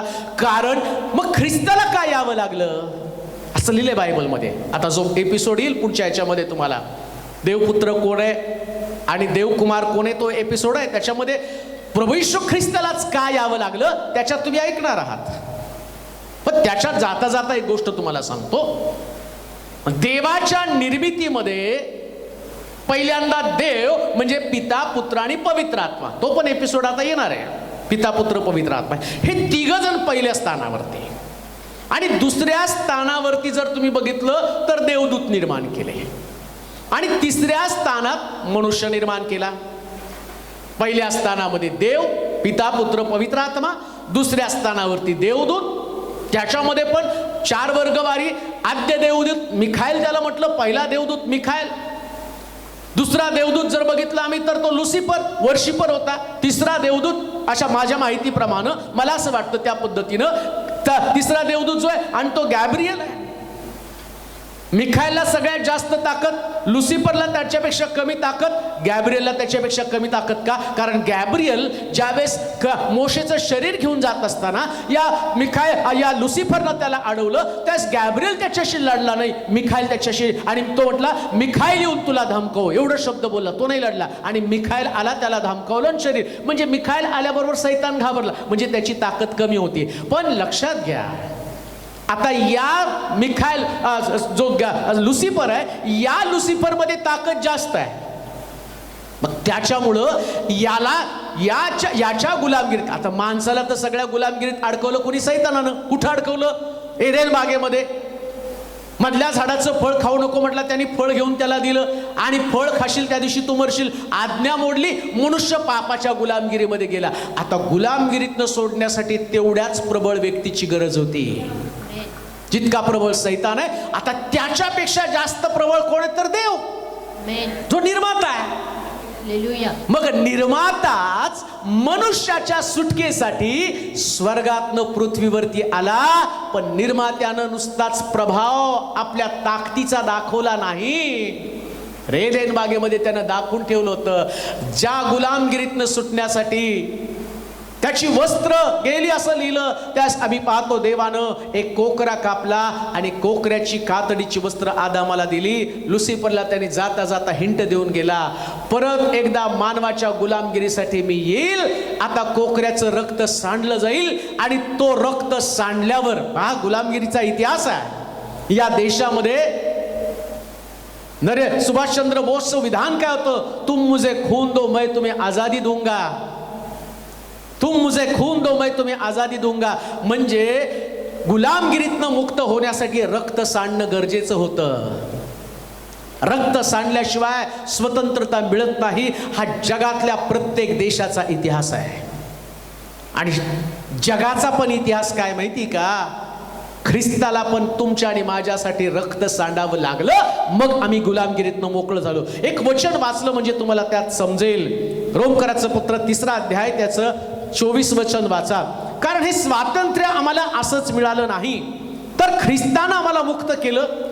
गुलामगिरीतनं येशू ख्रिस्तानं आम्हाला बाहेर काढलं आणि स्वतंत्र होण्यासाठी एका हिरोची गरज होती की जो हिरो येऊन आमच्यासाठी काय करणार होता. वाचा रोमकराचं पत्र 3रा अध्याय 24 वचन. देवाच्या कृपेनं ख्रिस्त येशूने खंडणी भरून प्राप्त केलेल्या मुक्तीच्या द्वारे ते विनामूल्य नीतिमान ठरतात. लक्षात ठेवा, आता पापाची गुलामगिरी आहे. पापाच्या गुलामगिरीतनं बाहेर पडण्यासाठी काहीतरी खंडणी ख्रिस्ताला द्यावी लागलेली आहे. उगाच तो आला आणि हिरो बनून गेला नाही. या हिरोने तुमच्यासाठी किंमत चुकवलेली आहे. या प्रभू येशू ख्रिस्तानं आम्हाला गुलामगिरीतनं मोकळं केलेलं आहे. मग ते मोकळं करताना तुम्हाला फुकट मिळालं हो. 2021 मध्ये मी स्वातंत्र्य भोगत आहे. 2021 मध्ये मी या चॅनलवरती बोलत आहे ना, हे मला फुकट मिळालं. माझ्या घरातलं नाही कोणी शहीद झालं, माझ्या घरातलं कोणी युद्धाला गेलं, माझ्या परिवारातलं कोण त्या बॉर्डरवरती लढत नव्हतं, माझ्या घरातलं कोणी फासावरती गेलं नव्हतं. लढणारे दुसरे होते. तसं 2021 वर्षापूर्वी आम्हाला फुकट स्वातंत्र्य मिळालं, पण किंमत मात्र प्रभू येशू ख्रिस्तानं चुकती केली. येशू ख्रिस्तानं चुकती केली. मग तुम्हाला आठवतं का, त्यानं ट्रेलर दिला. वयाच्या 30व्या वर्षी बाप्तिस्मा घेतल्याबरोबर आम्ही पाहतो आणि पवित्र आत्म्यानं भरला. 40 दिवस उपास केले, सामर्थ्य मिळवलं आणि सामर्थ्य मिळवल्याबरोबर पहिल्यांदा ती मोकळीकता, ते स्वातंत्र्य देण्यासाठी त्याची सुरुवात त्यानं काना गावात केली. तिथं लग्न होतं, त्या लग्नाला तो हजर झाला. 6 दगडी रांजण यहुद्यांच्या शुद्धीकरणाप्रमाणे ठेवलेले होते. येशू तिथं गेला, द्राक्षरस संपला. जिथं ख्रिस्त येतो तिथं सैतान काम करायला सुरुवात करतो, ख्रिस्ताला विरोध करायला सुरुवात करतो. आम्ही पाहतो डोंगरावरती त्यानं त्याला विरोध केला, तिथं हारला. आता येशू जिथं गेला तिथं त्यानं आम्ही पाहतो की सगळं काही त्यानं संपवलं आणि संपवल्याबरोबर येशू तिथं प्रगट झाला आणि येशूनं त्याच्या कार्याला आरंभ केला असं लिहिलं. आरंभ करत असताना त्याचं कार्य काय होतं? स्वतंत्र करणं, मोकळं करणं, निराशा घालवणं, देवाच्या राज्याची घोषणा करणं.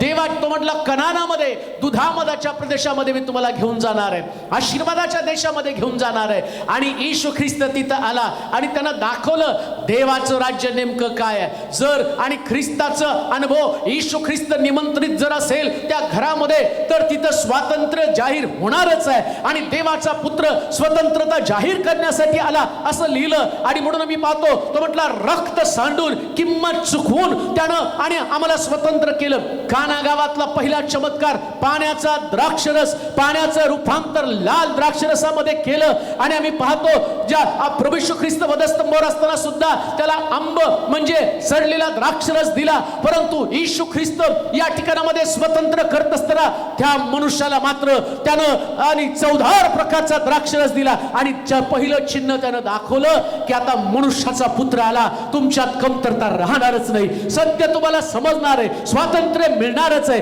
कान देऊ नये का?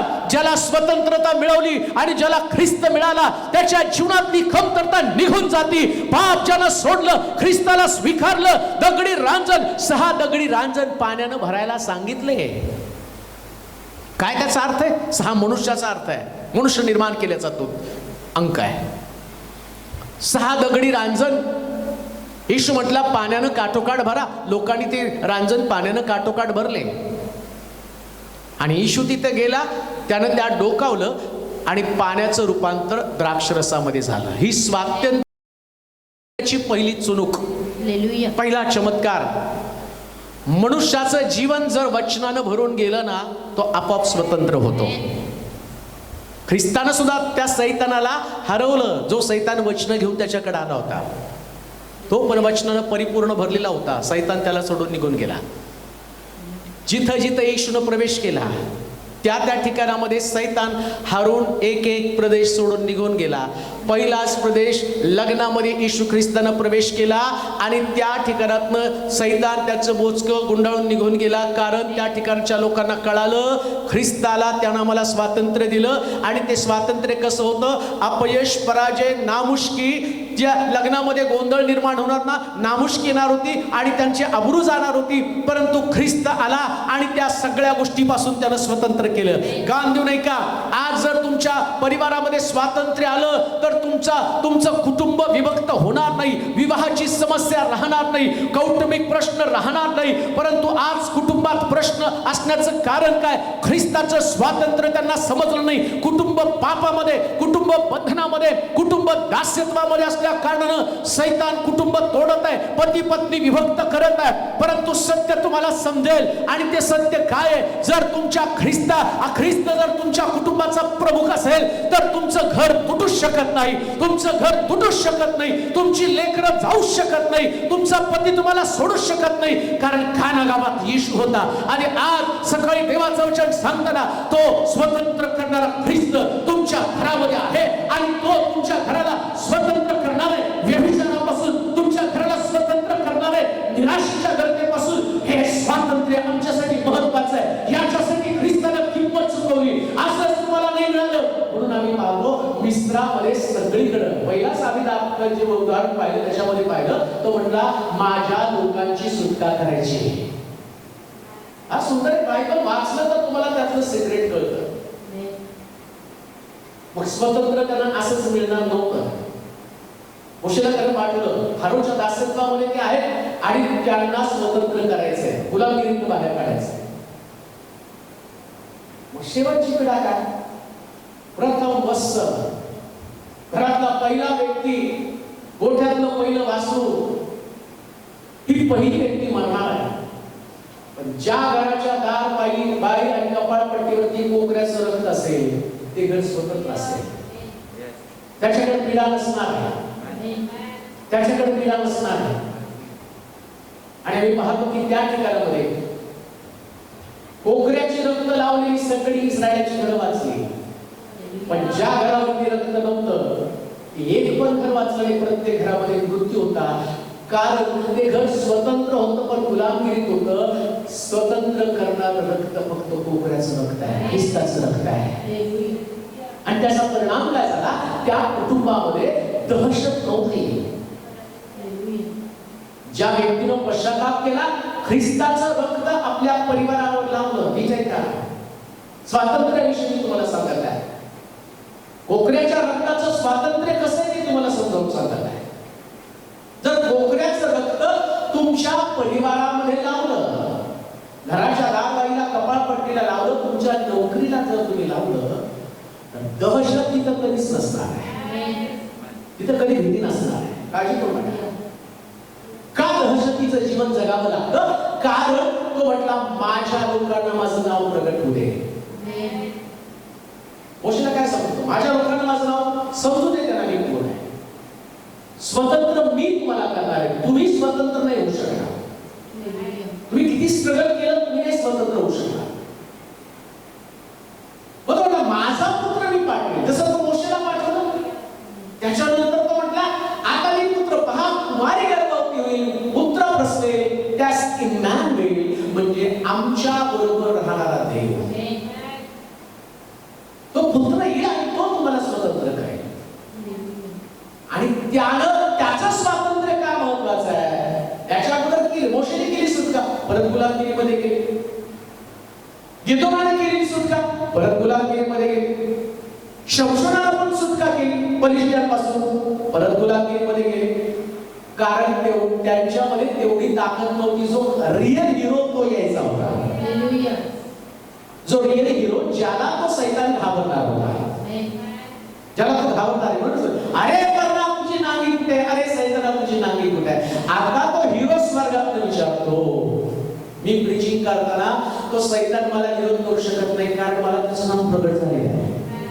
त्याचं नाव काय? यहोवा निसी, परमेश्वर माझा विजयाचा ध्वज. म्हणून मी विजयामध्ये लढत आहे, विजयासाठी नाही. मी विजयामध्ये लढत आहे. आता आमच्या देवाला, आमच्या देशाला स्वातंत्र्य मिळालं, पण बॉर्डरवरती सैनिक आहे. आता परत गुलामगिरी नको. गाफील जर राहिलो तर दुसरा शत्रू शिरणार आहे. किती चायनाने दादागिरी केली आमचा प्रदेश, त्याने बळकवण्याचा प्रयत्न केला, पण आमच्या देशाचे पंतप्रधान खरंच त्यांनी चांगलं काम केलं. तेवढे सैनिक तिथं नेऊन ठेवले, घाबरून तो पळून गेला. त्याला माहितीये आता हे जो देश होय आणि तो स्वतंत्र झाला, त्याला त्याच्या स्वातंत्र्याची किंमत कळाली. त्यांनी रंगाळ्या आणून ठेवले, त्यांनी तोफगोळे आणून ठेवले, त्यांनी हेलिकॉप्टर आणून ठेवले. कशासाठी? परत गुलामगिरी नको आहे. आणि इतर देश लिहिलं नाही का रोमकरांच्या पत्रामध्ये, रोमकरांच्या पत्रामध्ये आता काय रे, हे गलतीकरांच्या पत्राच्या 5 कायद्याच्या पहिल्या वर्षामध्ये काय लिहिलं? वाचा बरं. या स्वातंत्र्याकरिता ख्रिस्ताने आपल्याला मुक्त केले आहे, म्हणून त्या टिकून राहा. आता स्वातंत्र्य तुम्हाला मिळालं, टिकून ठेवणं तुमचं काम आहे. देशाला स्वातंत्र्य मिळालं, मग आता नाही आम्ही ब्रिटिशांपासून मोकळे झालो, चला सैनिकांनी घरी जाऊन निवांत झोपा, जेवण खावणं करा. जेवढं खावणं केली तर शत्रू टिकवण्यासाठी मेहनत घ्यावी लागणार. भरती करावी लागते, दर वर्षाला भरती करावी लागते, रिटायर करावी लागतात. कशासाठी? 15 वर्षामध्ये सैनिक लढू शकत नाही, तारुण्य कमी होतं, म्हणजे एवढं अलर्ट राहावं लागतं. तसं 2031 वर्षापूर्वी ख्रिस्तानं तुम्हाला स्वतंत्रता दिलेली आहे, तुम्हाला मोकळं केलेलं आहे. पण छोटे छोटे शत्रू, कधी कधी बांगलादेश, नेपाळ सुद्धा आम्हाला धमकी देण्याचा प्रयत्न करतो. तसं कधी कधी छोटासा व्यभिचार असतो, तो आम्हाला घाबरवण्याचा प्रयत्न करतो. मी तुझ्यावर राज्य करेल, आज्ञाभंग आहे. कधी व्यसन असतं छोटंसं सैनिक, त्याला गार्ड केलं पाहिजे, राखलं पाहिजे. अरे माझं स्वातंत्र्य, जर मी सिगारेट पिलो, मी तंबाखू खाल्लो, मी मिश्री खाल्ली, तर माझं स्वातंत्र्य जाणार आहे. पाप माझ्यावरती राज्य करणार आहे, मी गुलामगिरीमध्ये जाणार आहे. मला रोजच्या दिवसामध्ये लढावं लागणार आहे, रोजच्या दिवसामध्ये त्याच्यावरती विजय मिळवावा लागणार आहे. कधी कधी राग येतो, तो राग सुद्धा माझ्यामध्ये अशाच प्रकारे मला गुलामगिरीकडे घेऊन जाण्याचा प्रयत्न करतो. परंतु शास्त्र काय सांगतं माहिती का? हे स्वातंत्र्य टिकवून ठेवा. हे स्वातंत्र्य तुम्हाला टिकवता आलं पाहिजे. परत गुलामगिरी कशाला? जिथून तुम्ही सुटला त्यातून तुम्हाला, आणि आता देवाच्या मार्गामध्ये आम्हाला पुढे जायचंय. परंतु कित्येक वेळा अनेक लोकांना ती गुलामगिरी आवडते, आणि गुलामगिरी आवडल्या कारणानं ते गुलामगिरीकडे जातात. समोरच्या चोराचा प्रॉब्लेम काय होता? एक चोर होतो, तो राजाधिकाराशी, त्यास माझी आठवण कर. त्याला ती गुलामगिरी नको होती, दुसऱ्या चोराला गुलामगिरी पाहिजे होती. तुझी सुटका कर, माझी पण सुटका कर. दुसऱ्या चोराचा निर्णय किती योग्य होता. प्रभू त्याला म्हटला, आज तू माझ्यावर सोपलो का नाशी. कारण त्याला कळालं हा गुलामगिरीला कंटाळून गेलेला आहे, वैतागला त्या गोष्टी. आम्हाला आमच्या गुलामगिरीबद्दल चेत येत नाही का? एकदा पाप सोडलं, मी परत त्या सवयीकडे गेलो. ज्या दिवशी माझं तारण झालं, त्यास मी रागावरती विजय मिळवला, मोहावरती विजय मिळवला, द्वेष भावनेवरती विजय मिळवला. किती माझं जीवन सुंदर होतं, किती मी प्रार्थना करत होतो, किती लोकांविषयी माझ्याकडे प्रेम होतं, लोकांना भेटताना मला आनंद होत होता, लोकांशी बोलताना मला आनंद होत होता. पण कालांतरानं जसं कायनाच्या अंतःकरणामध्ये हाबेलाविषयीचा द्वेष निर्माण झाला, कारण उपासना बऱ्याच वेळा ही उपासनाच तुमच्यामध्ये कायनाचा स्वभाव निर्माण करतं. ती स्पर्धा का तर देवापेक्षा स्वतःला जास्त महत्व, ही जी गुलामगिरी आहे, ही जी सवय आहे, याच्यामुळे लोक आज गुलामगिरीमध्ये गेले आणि मंडळीमध्ये ते प्रमाण वाढल्या कारणानं मंडळी पण पापाच्या गुलामगिरीमध्ये गेली. मंडळी स्वातंत्र्य टिकून ठेवायचं. कोणतं स्वातंत्र्य टिकून ठेवायचं? काही केलं तर मंडळीमध्ये पाप येता कामा नये. पाप म्हणजे नुसता व्यभिचार नाहीये, तो समोर दिसणाऱ्या भावावरती जर प्रेम करू शकत नाही तर न दिसणाऱ्या देवावरती कसं प्रेम करा? ते समोर दिसतं त्याच्यावर तुम्ही प्रेम करू शकत नाही. त्याच्यावर जर तुमच्याकडे वर्गवारी असते, मी याच्यावरच प्रेम करेल, हे नाही माझ्यासाठी चांगले, मग तुम्ही त्या सवयीचे गुलाम बनलेला आहात. परत तुम्ही पापाकडे चाललेला आणि बरं सांगतात देवाने जगावर एवढं प्रेम केलं. स्वातंत्र्य म्हणजे काय कळतं का तुम्हाला? स्वातंत्र्य म्हणजे माझ्या देशात राहणारा प्रत्येक व्यक्ती देवाची हस्तकृती आहे. ख्रिस्ताने तुम्हाला स्वतंत्र केलं यासाठी ते फक्त ख्रिस्ती व्यक्तीवर प्रेम करा. स्वातंत्र्य काय? आज आमच्या देशाची समस्या तीच आहे. काय एवढं स्वातंत्र्य तर मिळालं, पण एक धर्म दुसऱ्या धर्माशी भांडत आहे. त्या स्वातंत्र्याला टिकवता आलं नाही. स्वातंत्र्य देशाला मिळालं, राज्यामध्ये भांडण आहे, जातीमध्ये भांडण आहे, समाजामध्ये भांडण आहे. का तर त्याला स्वातंत्र्य म्हणजे नेमकं कळालंच नाही. स्वातंत्र्य यासाठी मिळालं की आम्ही सगळ्याला सामावून घ्यावं. आमच्या देशाची राज्यघटना सगळ्यात भारी राज्यघटना आहे. आनंद तुम्ही असल्या देशामध्ये राहतो ज्या देशाच्या घटनेनं आम्हाला सगळ्याला समान अधिकार दिलेले आहेत, आणि त्याच्यापेक्षा सगळ्यात भारी बायबलची घटना आहे.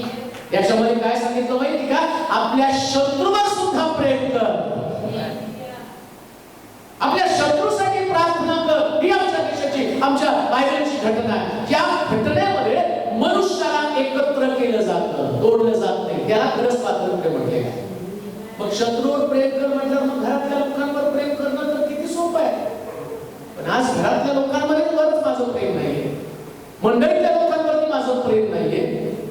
जर मी माझ्या घरात प्रेम करतो, मंडळीमध्ये प्रेम करतो, मग मला जगातल्या लोकांना प्रेम वाटत नाही. आधी तुमच्या परिवारामध्ये, तुमच्या कुटुंबात, तुमच्या मंडळीमध्ये, मग तुम्ही बाहेर जाऊन प्रेम वाटा. स्वातंत्र्यामध्ये टिकून राहा. म्हणून आम्ही पाहतो त्याची सुरुवात काना गावापासून आम्ही पाहतो. सुरुवात केली येशू ख्रिस्तानं मुक्त करतात. प्रभू येशू ख्रिस्तानं गलतीकराच्या पत्राच्या 5 अध्यायाच्या पहिल्या वचनामध्ये म्हटलं, ख्रिस्तानं आम्हाला मुक्त केलं. आणि येशूने सुरुवात कुठे केली माहिती का? काना गावामध्ये. काना गावामध्ये सुरुवात केली. मुक्त करण्याचं सुंदर पद्धत त्यांनी समजावून सांगितली. लक्षात घ्या, हे स्वातंत्र्य आणि त्याच्यातले आशीर्वाद तुम्हाला समजले ना, मग तुम्ही त्यात मुक्त होणार आहे. मग कसं ख्रिस्तानं मुक्त केलं? पहिला चमत्कार. आणि त्याचा एंड कुठं केलं माहिती का? मुक्त करण्याचा एंड वधस्तंभावरती. शेवटचा चमत्कार, ज्या चमत्कारामध्ये चोराचं परिवर्तन. मधल्या काळामध्ये जर तुम्ही बघितलं तर एकेकाला स्वतंत्र स्वतंत्र स्वतंत्र करत करत तो गेलेला आहे. त्याचे काही आम्ही पाहणार आहोत. परंतु येशू ख्रिस्त आम्हाला त्याच्याकडं आणि त्याला रक्त सांडून आम्हाला त्या ठिकाणामध्ये मुक्त केलेले आहे. म्हणून एक गोष्ट ध्यानात ठेवा, आज आमच्या देशामध्ये सगळी भाषणं जर तुम्ही ऐकली असतील तर सगळ्या भाषणाचा सार काय होता? शहीदांनी आमच्यासाठी रक्त सांडलं. बघा आमच्या मुलाला पण सगळे भाषण करताना कुणी रक्त सांडलं सगळ्यांची नावं लिहून देतो आणि जो महिनाभर आमचा त्याच्यात जातो. कशाला? स्वतंत्रते. आणि माझ्या पोराचं भाषण चांगलं व्हायला म्हणजे शाळेमध्ये. आता कोरोनाने बंद आहे, पण चालू असलं मग त्याच्या भाषणामध्ये ज्या वीरांनी रक्त सांडलं त्याचा उल्लेख केल्याबरोबर सगळे प्रभावित होतात. प्रश्न तोच आहे, 2021 वर्षापूर्वी ख्रिस्तानं रक्त सांडलं त्याच्याविषयी किती चर्चा करत आहोत. आज आमच्यामध्ये रोग नाही, व्याधी नाही, विकार नाही. कित्येक लोक करोनाने गेले, घराची घरं उद्ध्वस्त झाले, परंतु येशूच्या रक्तानं तुम्हाला सुटका दिली हे तुमच्या लक्षात यायला पाहिजे. तुम्ही चर्चा कधी येशूच्या रक्ताची केली? वर्षात एकदा तरी मी का स्वतंत्र आहे? का मला या सगळ्या प्रकारच्या बंधनातून प्रभूनं बाहेर काढण्यासाठी किती किंमत चुकवली याच्याविषयी मी कधी चर्चा केली का? जसं आज 15 ऑगस्टला भारत देशामध्ये या शहीदाची चर्चा केली जाते. मग ख्रिस्ताला सुद्धा आपलं रक्त सांडलं, आपलं बलिदान केलं, त्याच्या बलिदानाची चर्चा आमच्याकडे आहे का? जे लोक स्वतंत्र झाले ते नेहमी रक्ताची चर्चा करत असतात, बलिदानाची चर्चा करत असतात. मग तुम्ही स्वतंत्र झाला तर ख्रिस्ताच्या रक्ताची चर्चा तुम्हाला करणं गरजेचं आहे. अजून एक गोष्ट तुमच्या बाजूला, इफिसियन्सचं पत्र पहिला अध्याय त्याचं 7 वचन. इफिसियन्सचं पत्र पहिला अध्याय 7 वचन. त्याच्या कृपेच्या समृद्धीप्रमाणे त्याच्या कृपेच्या समृद्धीप्रमाणे त्या प्रियकराच्या ठाई म्हणजे त्याच्या रक्ताच्या द्वारे खंडणी भरून मिळवलेली मुक्ती म्हणजे खंडणी भरून मिळवलेली मुक्ती. आणि कोणी मुक्ती दिली? प्रियकरानं म्हणजे जो आमच्यावर प्रेम करतो तोच आम्हाला मुक्ती देऊ शकतो, बाकी नाही कोणी मुक्ती देऊ शकत. जगामध्ये पुष्कळ जण आले, त्यांना तत्वज्ञान सांगितलं, पण मेलं कोणी नाही बरं का पापासाठी. धर्म पुष्कळाला सांगितला, धर्म काय असतो हे पण लोकांनी शिक्षण दिलं. पण बायबल सांगतं की आमच्या प्रियकरानं आम्हाला पापातून सोडवण्यासाठी मुक्ती दिली असं दिले. असं पण वचन आहे, त्याच्या कृपेच्या समृद्धीप्रमाणे त्या प्रियकराच्या ठाई त्याच्या रक्ताच्या द्वारे खंडणी भरून मिळवलेली मुक्ती म्हणजे आपल्या अपराधांची क्षमा आपल्याला मिळाली. आता स्वातंत्र्य मिळालं म्हणजे काय मिळालं? मला पापाची क्षमा मिळाली. सगळा प्रॉब्लेम पापामुळेच आहे ना. आणि नियमशास्त्र आलं म्हणून आम्हाला पाप समजलं. आणि काय घडलं माहिती का? येशूला काय यावं लागलं याच्याविषयी तुम्हाला सांगतो. फार सुंदर बायबल व्यवस्थित वाचलं की आम्हाला कळतं. एक अतिशय सुंदर अद्भुत पुस्तक आहे. देवानं नियमशास्त्र दिलं, आमकं पाप केलं की त्याला या प्रकारचा दंड द्यायचा. कोणी कुणाचा बैल मारला तर त्याच्या बैलाच्या मोबदल्यामध्ये याचा बैल द्यायचा. कोणी हात तोडला तर त्याच्या मोबदल्यात याचा हात तोडायचा. आता सगळे लोक नियमशास्त्र घेऊन बसले. कशासाठी? जे लोक त्यांच्या देशात राहतात, जे त्यांचेच लोक आहेत, त्यांच्या संगती, त्यांच्या समाजामध्ये, त्यांच्या कुळातले जे आणि 12 वंश होते, ते 12 वंश हे सगळे देवाचे लोक आहेत. आणि या देवाच्या लोकांमध्ये नियमशास्त्रामध्ये समजा या ठिकाणी या वंशानं ते दुसऱ्या वंशातला एखादा व्यक्ती मारला की मग हा तो व्यक्ती त्या वंशाचा शत्रू बनणार. मग नियमशास्त्र काढणार आणि त्याला दंड देणार. देवानं पाहिलं सगळं गोंधळ आहे, इथं सगळं पापामध्ये लोक अडकून पडलेले, नियमांमध्ये पकडायला गेले. देवाच्या पुत्राला पाठवलं. आता बायबल सांगतं तो तुम्हाला तुमचा प्रियकर तुम्हाला खंडणी भरून पापाच्या गुलामगिरीतून मोकळं करून तुम्हाला फुकटची मुक्ती, फुकटचं स्वातंत्र्य देणार आहे. आणि मग नियमशास्त्र येशू ख्रिस्त आल्यावर पण होतं. आणि मग काय घडलं माहिती का? बायबल कसं त्याला पूरक करतं, ख्रिस्तच कसा मुक्ती देऊ शकतो आणि त्याच्याच द्वारे कसं स्वातंत्र्य हे मला तुम्हाला सांगायचं. मग आम्ही पाहतो प्रभू येशू ख्रिस्त आला. एक दिवशी असाच पहाटेच्या वेळी चर्च मध्ये गेला, वचन सांगत होता आणि तिकडं शास्त्री परुषी कोण पाप करतं ते शोधत होते. तर बघतात तर काय, पहाटेच्या समयी एक व्यभिचार स्त्री आणि व्यभिचार करणारी स्त्री आणि व्यभिचार करताना तिला पकडलं आणि ते घेऊन आले, नियम घेऊन आले. नियमशास्त्रात दिलं एखाद्या स्त्रीनं व्यभिचार करताना पकडलं तर तिला दगडाने ठेचून मारावं. तुमचं मत काय? पण तो म्हटलं तुमचा प्रियकर तुम्हाला पापापासून मुक्त करण्यासाठी, खंडणी भरण्यासाठी आला.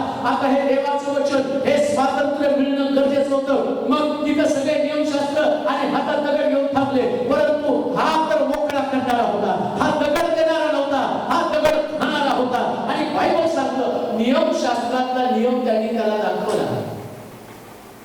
आता येशू सगळ्याला स्वतंत्र करणार होता. सत्य तुम्हाला समजेल आणि सत्य तुम्हाला बंधमुक्त करेल. या सगळ्यांना वाटलं आम्ही धार्मिक आहोत का, तर आम्ही तिला पकडलं. पण ज्यांनी तिला पकडलं येशूने त्यांना पकडलं. पहिला दगड त्यांनी मारायचं, त्याने अजूनपर्यंत पाप केलंच नाही. तिला पकडायला गेले. ती पाप करताना सापडली म्हणून तुम्ही आला, तुम्ही सापडला नाही. पण बायबल सांगतं देवाने पात्याची नावं जमिनीवरती लिहून ठेवली, असं वचनामध्ये एका ठिकाणी लिहिलं आहे. तरी ते दगड घेऊन थांबले. मग येशू जमिनीवरती लिहायला लागल्याबरोबर ते एक एक जण कटले. का कटले? कारण किती लिहिलंय, देवानं पात्यांची नावं जमिनीवरती धुळीवरती लिहून ठेवली, धुळीवरती लिहून ठेवली असं लिहिलंय. येशू धुळीवर लिहायला लागल्याबरोबर एक एक कळाला. म्हणजे त्यांनी दाखवून दिलं तुम्ही सगळेच पाप येतात, तुम्हाला सगळ्याला सुटका मिळणं गरजेचं आहे. आणि त्याची सुरुवात पूर्ण केली त्यानं. त्या देवीच्या आधीला स्वतंत्र करताना येशूने तिला विचारलं, बाई तुला कोणीच दगड मारला नाही का? म्हटले नाही महाराज, हा निर्दोष होता, याला दगड मारण्याचा अधिकार होता. बायबल सांगतं पुत्राच्या द्वारे सुटका असणार आहे, तोच तुम्हाला स्वतंत्र करणार आहे.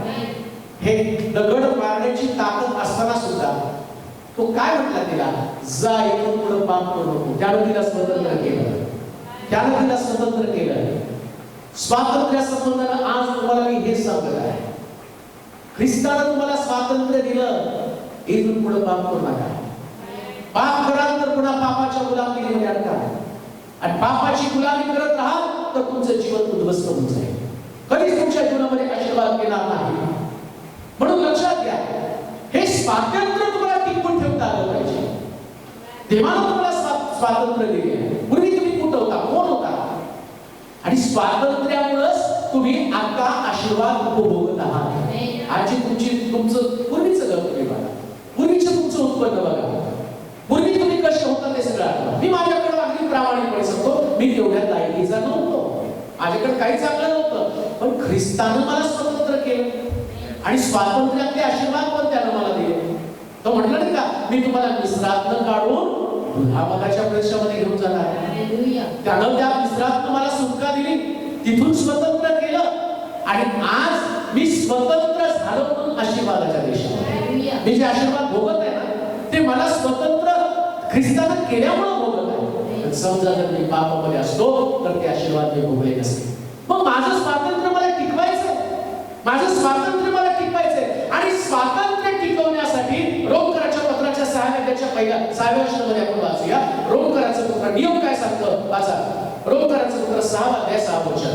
हे आपल्याला ठाऊक आहे की, हे आपल्याला ठाऊक आहे की हे पापाच्या अधीन असलेले शरीर नष्ट होऊन आपण यापुढे पापाचे दास्य करू नये. आता नियम काय, स्वातंत्र्य कशासाठी मिळालं तुम्हाला, दंडात्मक तुमच्यापासून कशाला दूर झाली. प्रभू येशू ख्रिस्त वधस्तंभावर का गेला, त्यानं का रक्त सांडलं, परत पाप करायला. स्वातंत्र्य कशाला दिले, परत गुलामगिरीमध्ये अडकायला. स्वातंत्र्य कशाला दिलं, परत तुम्हाला आणि तेच करण्यासाठी स्वातंत्र्य मिळालं. आज भारत एका वेळी कितीतरी ठिकाणांमध्ये त्याला लढावं लागत आहे. एका बाजूला पाकिस्तान आहे, दुसऱ्या बाजूला अफगाणिस्तान आहे, एकीकडे नेपाळ उठलेला आहे, एकीकडे चायना उठलेला आहे. सगळीकडे भारत चार दिशेने मोडला गेलेला आहे. आणि इस्रायलचं जर तुम्ही बघितलं तर अतिशय थोडकी लोकसंख्या, महाराष्ट्रापेक्षा कमी क्षेत्रफळ असणारा देश, आणि 7 बाजूने शत्रू वेगलेला आहे. अफगाणिस्तानमध्ये बघितलं तर जे गव्हर्नमेंट आहे आणि ते संशयितरित्या तालिबानी अतिरेक्यांसमोर शरणागती पत्करली, कारण ते म्हणजे या देशाचं संरक्षण आम्ही करू शकत नाही. 36 पैकी 21 भागांवरती त्या अतिरेक्यांनी कब्जा मिळवला, तालिबानी लोकांनी कब्जा मिळवला त्या अतिरेक्यांनी. कारण त्यांना कळलं की आम्ही आमच्या देशाचं संरक्षण करू शकणार नाही. आणि आज पेपरला तुम्ही बघितलं तर त्या ठिकाणच्या लोकांनी सुद्धा ते स्वीकारलं की आता आम्हाला आमच्यावरती तालिबानच राज्य करणार आहे. मग त्या स्त्रियाने गेले, त्याने बुरख्याने का, कारण त्यांना माहिती गुलामी काय असते. त्याच्या अगोदर जोपर्यंत तिथं अमेरिकेचं लष्कर होतं तोपर्यंत ते चांगले राहिले, चांगलं शिक्षण घेतलं, स्त्रिया वाटत तशी कपडे घालत होते, कारण त्यामध्ये स्वातंत्र्य होतं. पण आता सत्ता बदलत चाललेली आहे, गुलामी येणार आहे परत. मग गुलामी आल्यावर परत जुन्या गोष्टी त्यांच्यात येणार आहे, पुन्हा जुन्या गोष्टी त्यांच्यामध्ये आल्यावर त्यांचं स्वातंत्र्य निघून जाणार, हे त्यांना माहितीये. तसं बायबल काय सांगतं माहितीये का, एकदा तुम्हाला दंडाज्ञा तुमच्यापासून दूर गेली, आता तुम्ही परत पापाची गुलामी कराल का. तुम्हाला कळालं, पापाच्या गुलामी. तुम्ही स्वतंत्र नव्हता म्हणून तुमच्यामध्ये व्याधी विकार होते, सैतानाच्या अधिपत्याखाली होता, सैतानानं एक मनुष्य यरूशलेम सोडून जात असताना लुटारूच्या हाती सापडला. लुटारूने त्याला चोप दिला, अर्ध वेला केला. का तर त्यानं स्वातंत्र्य त्याचं हिरावून घेतलं. मग त्याला आता बरं केलं, उलटा शाळेमध्ये ठेवलं. मग त्याने यरूशलेमेत जायला पाहिजे ना. मग परत यरूशलेम सोडलं तर लुटारू परत तिथंच आहे. लुटारू नाही जागा सोडणार आहे, तुम्हाला जागा बदलावी लागणार आहे. जिथं तुम्हाला स्वतंत्र करून ठेवलं तिथंच तुम्हाला राहावं लागणार आहे. आज सकाळी सांगितलं भारत देशानं जे काही तिथं आपले लोक आहेत त्या सगळ्यांना एअरलिफ्ट करून इंडियामध्ये आणणार आहे. कारण त्यांना माहिती आता तिथं गुलामी आहे. माझ्या लोकांनी गुलामीमध्ये राहता कामा नये, माझ्या देशामध्ये राहिलं पाहिजे. आणि सगळ्यात मोठं स्वातंत्र्य कुठे आहे माहिती का? देवाच्या घरामध्ये. उघड्या स्त्रीला येशू म्हटलं जा आपल्या विकारापासून मुक्त हो, ती तिथं स्वतंत्र झाली. वाढलेल्या हाताचा पुरुष ज्याचा हात वर होत होता, येशू तिथं आला आणि त्या पुरुषाला म्हटलं आपला हात लांब कर. त्या मंदिरामध्ये त्याचा हात वाढलेला आणि तो स्वतंत्र झाला. जो आजपर्यंत खाली होता आणि तो आता हात पुढे आज वर गेला. सुंदर नामे दरवाजाजवळ लग्ना भिकारी पेत्र याकोब त्याला योहान त्याला म्हणतात. आमच्याकडे सोनं रूप काही नाही, जे आहे तुला देतो. येशूच्या नावाने चालला. बायबल सांगतं तो उड्या मारत देवाच्या मंदिरामध्ये आला, कारण तिथे स्वतंत्र आहे. बायबल सांगतं, पवित्र शास्त्रामध्ये सांगितलं इथून पुढे स्त्री आणि पुरुष हा भेद नाहीच. देवाच्या राज्यामध्ये सगळे स्वतंत्र आहे. स्त्रिया सेवा करू शकतात, पुरुष सेवा करू शकतात, स्त्रिया संदेश देऊ शकतात, वर्शिप करू शकतात, वाद्य वाजवू शकतात, उड्या मारू शकतात, बायबल वाचन करू शकतात, प्रार्थना करू शकतात. कारण याच्यासारखं स्वातंत्र्य तुम्हाला जगात कुठं सापडणार नाही. हेच एक जगातलं अशा प्रकारचा धर्म, अशा प्रकारचं पुस्तक आहे जिथं स्त्रियांना पुरुषांना समान ठेवलेले. कारण हे स्वातंत्र्य प्रियानो, जिथं स्वातंत्र्य आहे तिकडे सगळ्या प्रकारचं आणि समाधान आहे, शांती आहे. म्हणून लक्षात घ्या, यीशुने आम्हाला स्वातंत्र्य दिलं. आणि मी कहता यीशुने हमें छुड़ाया है पाप की जाल से. कारण आणि मग म्हटलं, मग दिदास म्हटलं फिर गाओ हालेलुया. मग तुम्ही अंतःकरणातनं आनंद करता आणि तुमचं हृदय हालेलुया म्हणतं का? कारण स्वातंत्र्य इतकं अद्भुत आहे. ज्या स्वातंत्र्य येतं आणि त्यावेळेस अंतःकरणामध्ये एक प्रकारचा आनंद येतो. ख्रिस्ताने तुम्हाला स्वतंत्र केलं म्हणून आनंद करा. तुम्ही गुलाम नाही, तुम्ही बंधनामध्ये नाही, तुम्ही आजारपणामध्ये नाही, तुम्ही निराशेमध्ये नाही, तुम्ही कुठल्या प्रकारच्या दारिद्र्यामध्ये नाही, तुम्ही पराजित नाही. कारण तुम्हाला 2000 वर्षापूर्वी स्वतंत्र केलं आणि स्वतंत्र करणारा हिरो प्रभू येशू ख्रिस्त, प्रभू येशू ख्रिस्त. आणि त्याची घोषणा करत असताना तुम्हाला सांगता तुम्ही स्वतंत्र आहात. तुम्ही आता पापाची गुलामगिरी करू नका, पुन्हा त्या दृष्टीमध्ये जाऊ देऊ नका.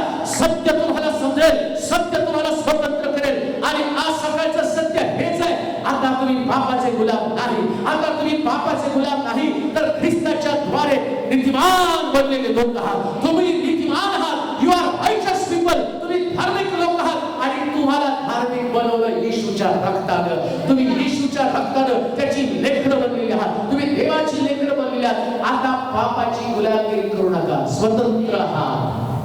स्वातंत्र्य टिकवून ठेवा, स्वातंत्र्य टिकवून ठेवा. परत कष्टाकडे जाऊ नका. पुन्हा जुने स्वभाव तुमच्यामध्ये येऊ देऊ नका. ज्याच्यापासून देवाने तुम्हाला सुटका दिली होती. तारण झालेल्या दिवशी जसा तुमचा स्वभाव होता तसा स्वभाव परत ठेवा. तारण झालेल्या दिवशी जसं तुमचं अंतःकरण स्वच्छ होतं तसंच तुमचं अंतःकरण स्वच्छ असू द्या. जी सहनशीलता तारणाच्या दिवशी देवाने तुमच्यामध्ये निर्माण केली, आता ती गेली का? किती तुम्ही सगळ्यांवर सारखं प्रेम करत होता, कारण तुम्ही त्या दिवशी स्वतंत्र झालेला होता. ज्या दिवशी तुम्ही पहिल्यांदा स्वतंत्र झाला, आमच्या देशामध्ये स्वतंत्र झाल्यावर सगळ्या जाती धर्माच्या लोकांनी जल्लोष केला. पण आज 75 वर्षानंतर जर देशाची अवस्था तुम्ही बघा तर सगळे धर्म एकमेकाशी लढत आहे. कारण त्यांना स्वातंत्र्याची किंमत विसरून गेले. जे स्वातंत्र्य मिळून ज्या लोकांनी त्यांना मरताना पाहिलं ती पिढी नष्ट झाली. आता पिढी नवीन आहे, या नवीन पिढीला स्वातंत्र्याची किंमत माहीत नाही आहे, त्यामुळे ती एकमेकाशी लढती. पण एक 50 वर्षापूर्वी जर तुम्ही पाहिलं असतं तर सगळे लोक गुन्हा गोव्याने एकत्र राहत होते का? कारण त्यांनी पाहिलं स्वातंत्र्य मिळवण्यासाठी किती स्ट्रगल करावं लागलं. ज्या लोकांचं पूर्वी खूप काही वर्षापूर्वी मला आठवत होती, लहान असताना ज्या लोकांनी ज्यांनी आमचं तारण केलं, ज्यांच्याबरोबर आम्ही राहत होतो आणि त्यासाठी वाटत होतं देवाचे लोक किती प्रेमळ, किती चांगले आहेत, कारण ती प्रीती त्यांच्यामध्ये होती. पण आज जर तुम्ही बघितलं तर ती प्रीती लोकांमधून नाहीशी झाली. कारण जी देशाची स्थिती ती आर्थिक स्थिती पण लोकांची झाली आहे. एकमेकाला भेटल्यावर ती आनंद होता. लोकांना एकमेकाला भेटताना त्यांच्याकडे पैसा नव्हता, काही नव्हता, पण ख्रिस्ताचं प्रेम त्यांच्याकडे होतं. या स्वातंत्र्यामध्ये टिकून राहा. समोरची व्यक्ती देवानं तिला स्वतंत्र केलं, आता तुम्ही पण जाऊन एकमेकाला स्वतंत्र करा. शंभरुणी स्त्रीने स्वातंत्र्य घेतलं. ख्रिस्त तिला म्हटलं इथून पुढे पाप करू नकोस. ती तिथून सुटली आणि ते स्वातंत्र्य पुन्हा त्या दुसरीकडे न जाता अख्खं ते गाव जिथे गाव आणि त्या गावात त्या शंभरुणाला ती ईश्वराला भेटण्यासाठी घेऊन आली. कारण तिला कळालं स्वातंत्र्याची किंमत काय आहे. जे स्वातंत्र्य मला मिळालं ते स्वातंत्र्य तुम्ही भोगा म्हणून सगळ्याला तरी ख्रिस्ताकडे घेऊन आलं. जर ख्रिस्तानं तुम्हाला स्वतंत्र केलं तर गप्प बसू नका. गावाच्या गाव या स्वातंत्र्याकडे घेऊन या आणि सगळं देश बदलून जाऊ द्या, जग बदलून जाऊ द्या. ही स्वातंत्र्याची किंमत आपल्या नजरेमध्ये येऊ द्या आणि प्रभू या स्वातंत्र्य दिनी तुम्हाला खऱ्या रीतीने स्वतंत्र करू. या स्वातंत्र्य दिनाच्या माझ्या भारत देशातल्या सर्व लोकांना शुभेच्छा. माझा देश सुजलाम सुफलाम हो, या देशात शांती टिकून राहू, प्रेम टिकून राहू. या देशातल्या लोकांना देवाला चांगल्या आणि अंतःकरणानं भरावं हीच माझी प्रार्थना असते. आपण प्रार्थना करू. सर्वसमर्थ देवा, आजच्या दिवसाबद्दल तुझे आभार मानतो, तुझी स्तुती करतो. ज्या देशामध्ये तू आम्हाला ठेवलं आम्ही स्वतःला धन्य समजतो. आमच्या देशाला 75 वर्षापूर्वी स्वातंत्र्य मिळालं, परंतु त्याची किंमत खूप लोकांनी चुकवली आणि स्वातंत्र्य मिळवण्यासाठी किती बलिदान झाले ते पण आम्हाला ठाऊक आहे. या देशासाठी प्रार्थना करतो. राज्य चालवणारे राज्यकर्ते यांना बुद्धी ज्ञान दे. धर्मात लढण्याच्या ऐवजी खरा शत्रू त्याच्या विरुद्ध लढणारा अंतःकरण दे. या देशातला प्रत्येक व्यक्ती घटनेनं तो भारतीय आहे या प्रकारचा समज या देशातल्या प्रत्येक व्यक्तीला देतो. देश चालवणारे राज्यकर्ते यांना योग्य प्रकारचं ज्ञान बुद्धी दे. त्यांनी लोकांना आपापसात लढवण्याच्या ऐवजी त्यांच्यातलं ऐक्य कसं टिकून राहील याविषयीची मेहनत करणारा अंतःकरण त्यांना दे. विचार त्यांच्या डोक्यामध्ये घालेला आहे. आणि जे स्वातंत्र्य आम्हाला मिळालं ते एकमेकाला द्वेष करण्यासाठी नाही, तर आमच्या देशाला पुढे नेण्यासाठी हे स्वातंत्र्य तुम्हाला दिले. सर्व विश्वासणाऱ्यांसाठी प्रार्थना करतो. 2021 वर्षापूर्वी ख्रिस्तानं आम्हाला स्वतंत्र केलं. ज्यांना ते स्वातंत्र्य समजलं त्या लोकांचं राहणीमान उंच झालं, पण काही लोक अजूनही बंधनामध्ये आहेत, गुलामगिरीमध्ये आहेत. आज तुझं वचन ऐकून ते स्वतंत्र होते. प्रभूजी पापाच्या गुलामगिरीतून बाहेर पडू दे. मिस्रातनं त्यांना बाहेर काढलं, कनानामध्ये तो त्यांना घेऊन गेला. कनान हा दुधामधाचा प्रदेश आहे. पापाच्या गुलामगिरीतून बाहेर पडल्याशिवाय आमच्याकडे आशीर्वाद येऊ शकणार नाही. म्हणून आज ऐकणाऱ्या प्रत्येकाला त्या पापातनं बाहेर काढ, त्याच्या सवयीतनं बाहेर काढ. त्याचं नेमकं पाप, त्याची गुलामगिरी त्याला समजू दे. आणि प्रभू येणाऱ्या दिवसामध्ये हे तुझे लोक मुक्ती पावलेले, सुटका पावलेले लोक असू दे.